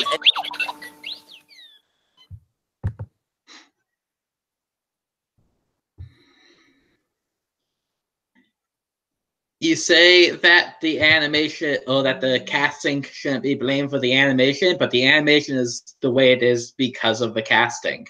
They wanted you to associate that fish with Will Smith and his face and his presence, and at the end of the day, they didn't try and do that with King Arthur. I mean, you're literally saying that the Artie character isn't terrible because it doesn't look exactly like Justin Timberlake. It's still super freaking stunt casting, man. Justin Timberlake is not a voice actor. And with Will Smith, the question is in Regis stunt casting, and he's not a Regis. Okay, Jacob, where are you leaning? Again, they're both firing on all cylinders this time. Although I will admit though that Justin Timberlake was better in Trolls than he was in this movie. I'll totally admit that too. I'll totally sign off on that. Although that was more geared towards his talents, I guess. Yeah, for sure. But He also is surprisingly good as Boo Boo in the Yogi Bear movie. Yes. And you know what? My favorite role of his is as the villain in The Social Network. He's so smarmy and slimy in The Social Network. Yeah. Right. Well, both of them, you both definitely raised very good arguments in there. I mean, probably brought up very good arguments about Will Smith fish. I think his name, I can't remember his name, is like Oscar. I think that's what his name is. I mean, Oscar. Yes, his name is technically Oscar, but it's Will Smith fish. Yes. And how that could being at the forefront of that kind of being at the forefront. I mean, utilizing it. Tiki, you brought up the point about him he's already animated, but then why would they have to use his face?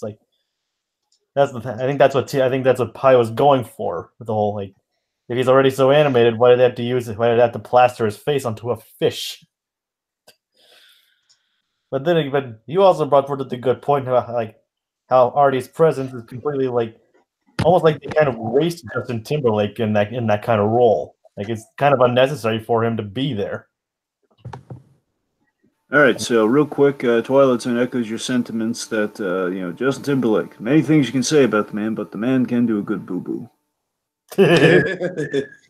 Yes, yeah, yes, he can. And he also echoes the prince in the prince meaning Artie is very bad in Shrek the God.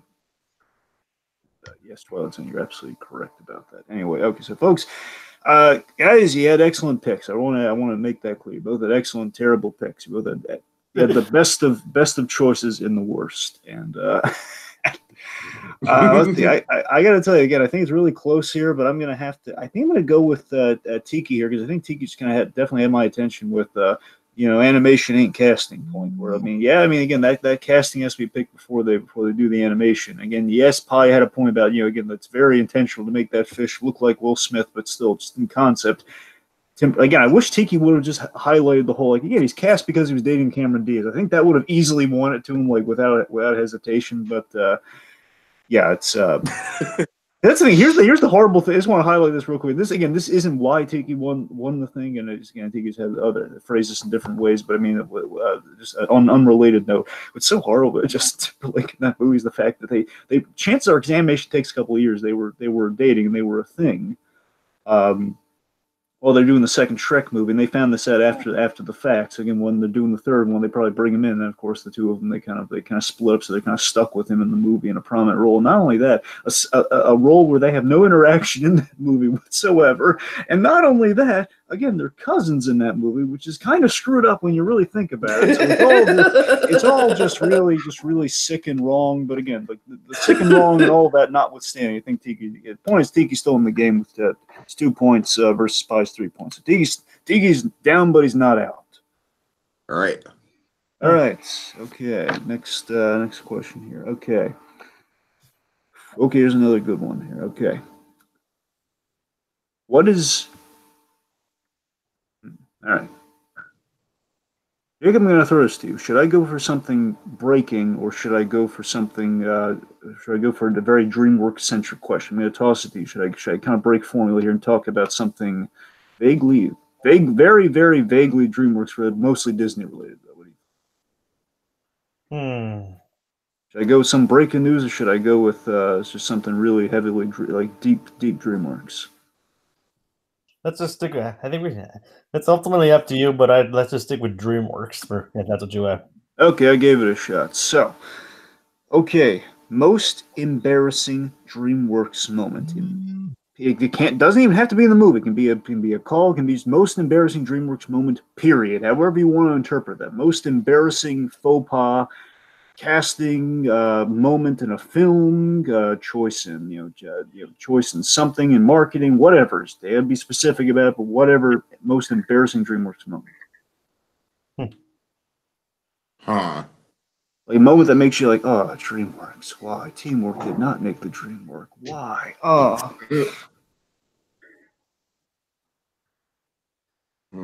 You can tell me if this wouldn't count, but I'm going to go with the troll that farts sprinkles or sparkles being made into a character you can meet and greet in Universal.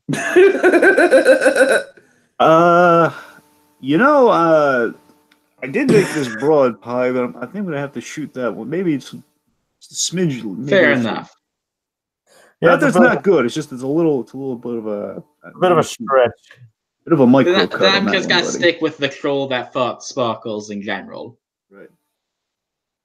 Okay. All right, I'm still thinking of one. I just had a good one. Let me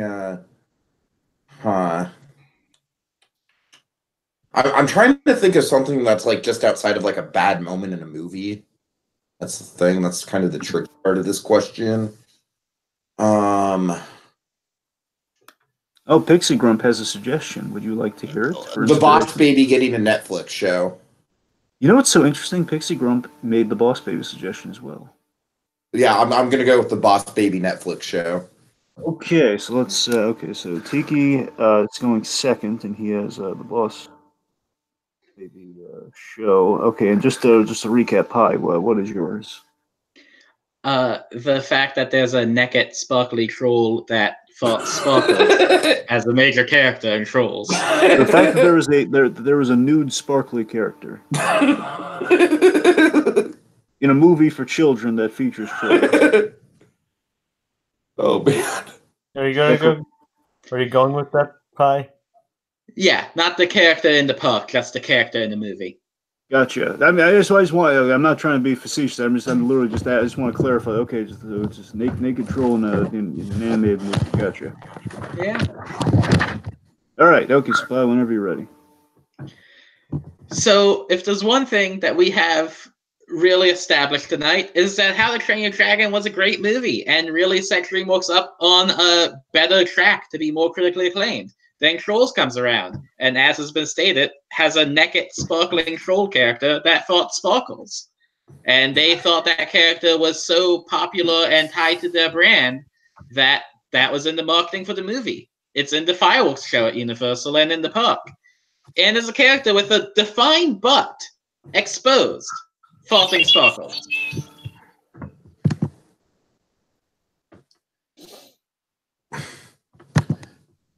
All right, you know what? Trolls as a movie knows exactly what it wants to be.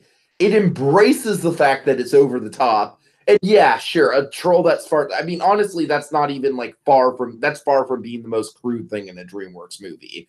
I think the Boss Baby, like honestly, the Boss Baby is such a horrible movie. I mean, you want to talk about a movie that derailed DreamWorks' reputation after How to Train Your Dragons. Boss Baby. I bet that DreamWorks themselves are embarrassed that Boss Baby got nominated for the picture.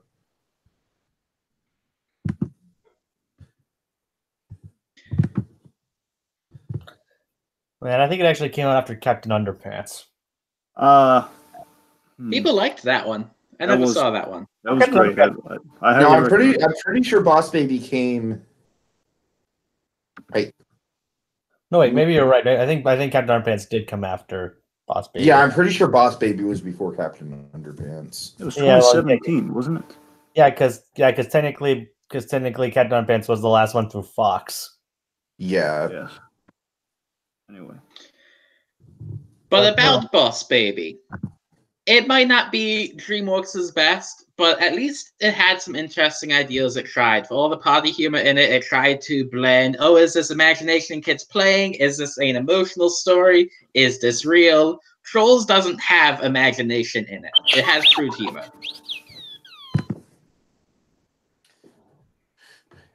Trolls. I'm sorry. I'm going to reset that. Hold on. Sorry. Trolls has good music and trippy animation, and that's about all I wanted or expected out of that movie. Boss Baby, just the fact that the Netflix show exists is just humiliating. It's just like, why Netflix? Out of all the shows for DreamWorks, you choose the Boss Baby.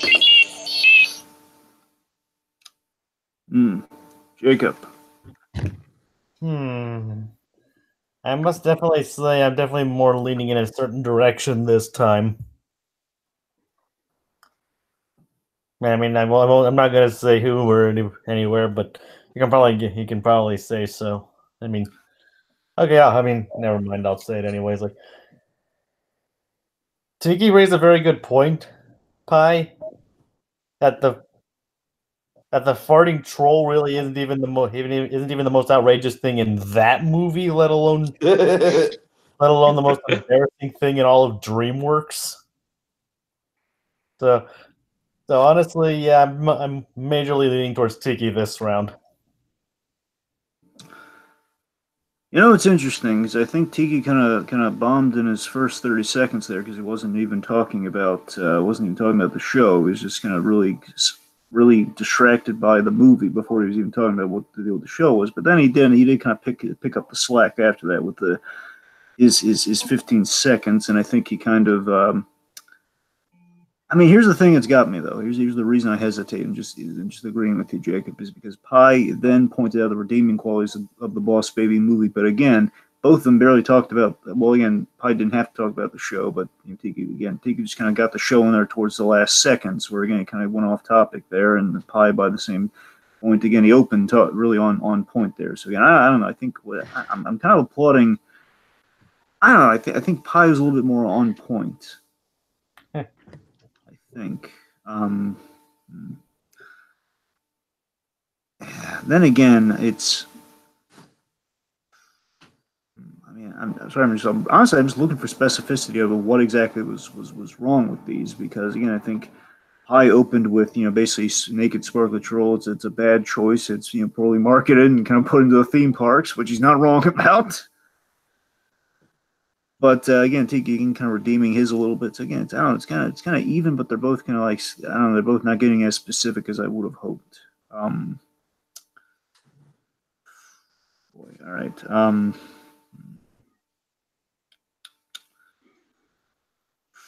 Sorry, folks. I'm lamenting here. Okay, real quick. All right. There are a few who deny it. What I do, I am the best. All right, let's see.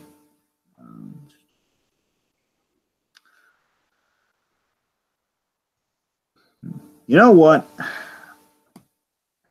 Boy, I should have my head examined for this, but I'm going to give the point to Tiki, which basically gives us our last question of the evening coming up here. Oh boy! All right, it's 3 on. I just want to acknowledge, like, Trolls is not a great movie by any stretch, but you know what? It's got a good art style to it, and it's got some catchy songs to it, and I feel like that's more than most people give it credit for, honestly. So I'll defend it too. I'll give you that. I think both Trolls and I'd even say Boss Baby are better than people let them on, or as people give them credit for. They honestly, just market the more parts of them. Boss Baby is probably a more solidly put together movie than Trolls is. It's tried a lot and it didn't succeed on a lot, but at least tried a lot, and I admire it for that. Oh, right. All right. So, Dragon, this is going on almost 2.5 hours. So let's end this off. What is the last question? All right, this last question actually came from the Just Giggle It crowd, the Discord pages. So I thought I'd give it a shot. Oh, really? Yeah, I Oh, posed the question okay. to them because I honestly wanted to stick it to Tiki for the fact that he still has not visited the Discord page yet. So I wanted to like say, okay, you know what, guys, ask whatever question ideas you have for the DreamWorks. I'm gonna throw them because Tiki would know about this if we were on the Discord page. I'm gonna publicly shame him by getting him to go on there. So again, whether it's folks, this one's got to play, even if you don't. This one got a lot of love here, so I want this one. Of course, even here we had a lot of love for these movies as well. So. All right, guys, I'm gonna give you two options. This is like a quick draw question. All right, I'm gonna list two movies. It's basically this movie versus that movie in terms of which one's the best. Okay, I'm gonna give you two titles. After you hear the second title, is this just going to be How to Train Your Dragons versus Shrek again? No. Seriously, again, I'm gonna use one that was actually that was not by. I believe it would have been hilarious if by sheer coincidence they picked those two. But no, these are the two that were picked by the. I want to say, Luis, if you're still around, you can confirm this. I believe it was Luis Brooks who said this specifically. It could have been. It was either Luis Brooks, Nate Productions, or some other newcomers on the Discord page. I'm going to assume Luis Brooks. Maybe she can clarify. I'm not entirely sure. Anyway, point being. Okay, ready. Prince of Egypt. Or El Dorado? Prince of Egypt. El Dorado, then. Right. I mean, I always wanted that one because it's the best, and that's what I'm arguing. All right, so you're saying you got the one you wanted, Pi? I'm gonna say that until the debate's over. Well, at least he's honest, and also Pixie Grump says the answer is clearly El Dorado. We'll see if he's right. Okay, fair enough. I'll say this, both excellent movies, by the way, and again, I believe that's why they were chosen, because again, they were just going to think of some really excellent DreamWorks movies. So again, guys, Tiki. And it was the pre-3D era of DreamWorks, which I think is represented. I long for those days, I really do. What now? I long for those days, I really do. Yeah, I know, for sure. All right. Okay, let's do it. Prince of Egypt is cited by many people as being the best film that DreamWorks has ever made, and honestly, I don't blame them. I mean, the film itself it's like a powerhouse of animation. It's a powerhouse of storytelling. It's got just a huge amount of weight and pathos to it. You want to talk about a show, you want to talk about a movie that's got some Broadway quality production values to it. This is honestly what I should have gone with the DreamWorks theatricals. I mean, this is just a larger than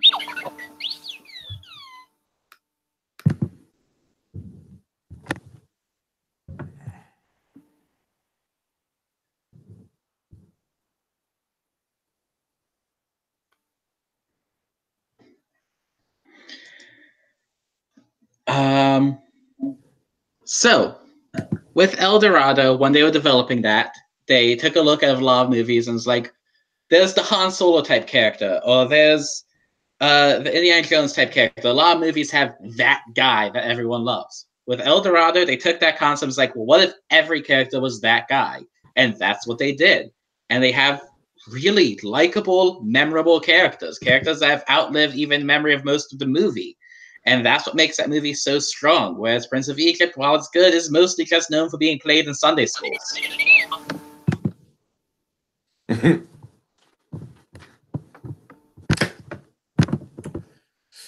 Oh man, that Sunday school thing, that's completely inaccurate. People talk about Prince of Egypt for way more than Sunday school, my friend.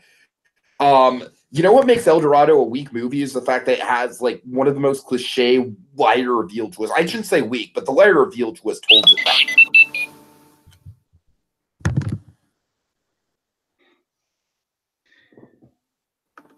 The plot of El Dorado may be cliched, but that's kind of the point because they didn't focus on the plot there. They focused on the characters and they focused on developing it into a fun ride of a movie.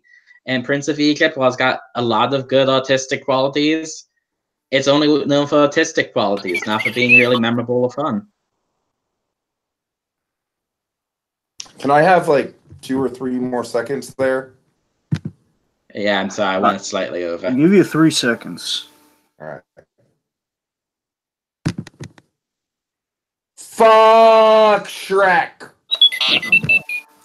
I'm Well, so he glad is. I gave you those 3 seconds. And by that, I mean not at all. I'm not at all glad I gave you those 3 seconds. And next time, I will not give you those 3 seconds. I'm sorry.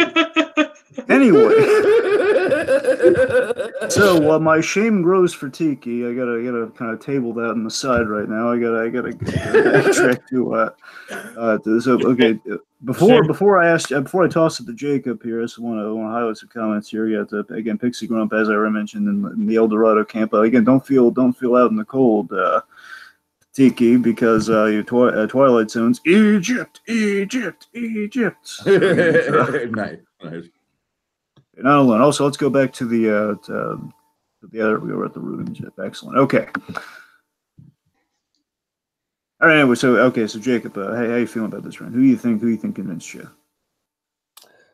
Barring the end argument, extra 3 seconds.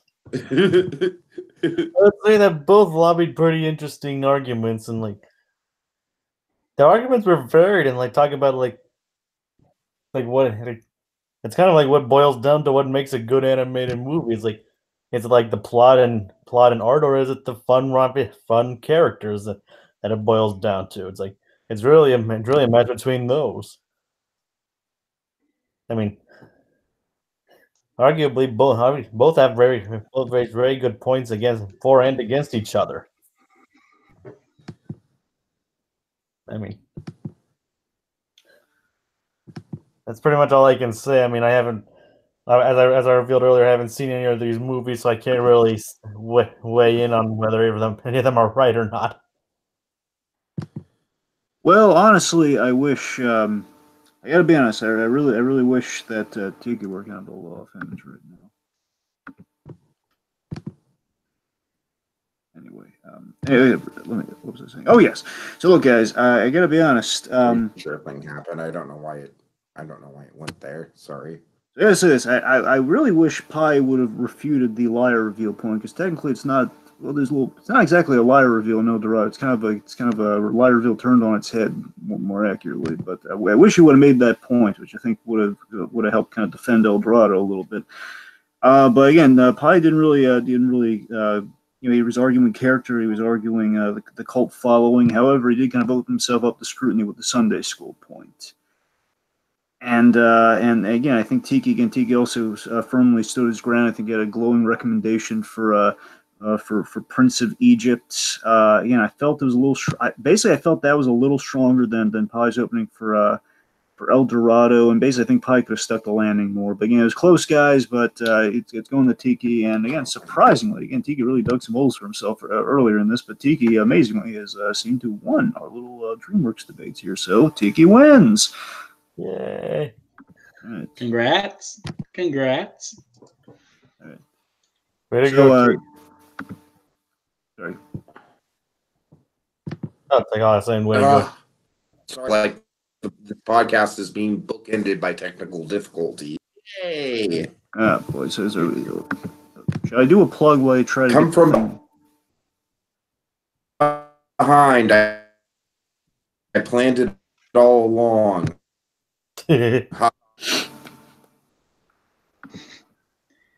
was a good back and forth, because you were ahead, then you were behind, then you were ahead again and won. Drag. Can you hear? Well, you're coming a little. You say hello to the folks. Just wrap up the show, my friend. Okay, well, folks, we've reached the end of yet another debate show. Not Disney debates as per usual, but I'm sure we'll be back to form sooner rather than later. But that brings us to a close for DreamWorks debate. So I want to thank everybody for tuning in. Quick little shout outs to everybody. We got Twilight Zone, we got Pixie Grump. Again, all your comments were greatly appreciated. We have some familiar jokers like Monkey in the crowd earlier on. Of course, Luis Brooks 1920, always welcome around these parts, and subpar Twilight Zones, I suppose alter ego or his other alias. Again, also welcome, whether it is he or an imposter, but let's just assume it's he. All right, so remember, folks, it takes teamwork to make a dream work. In this case, many dreams, many works, DreamWorks all together. Thanks for tuning in. See you around. I like to move it, move it.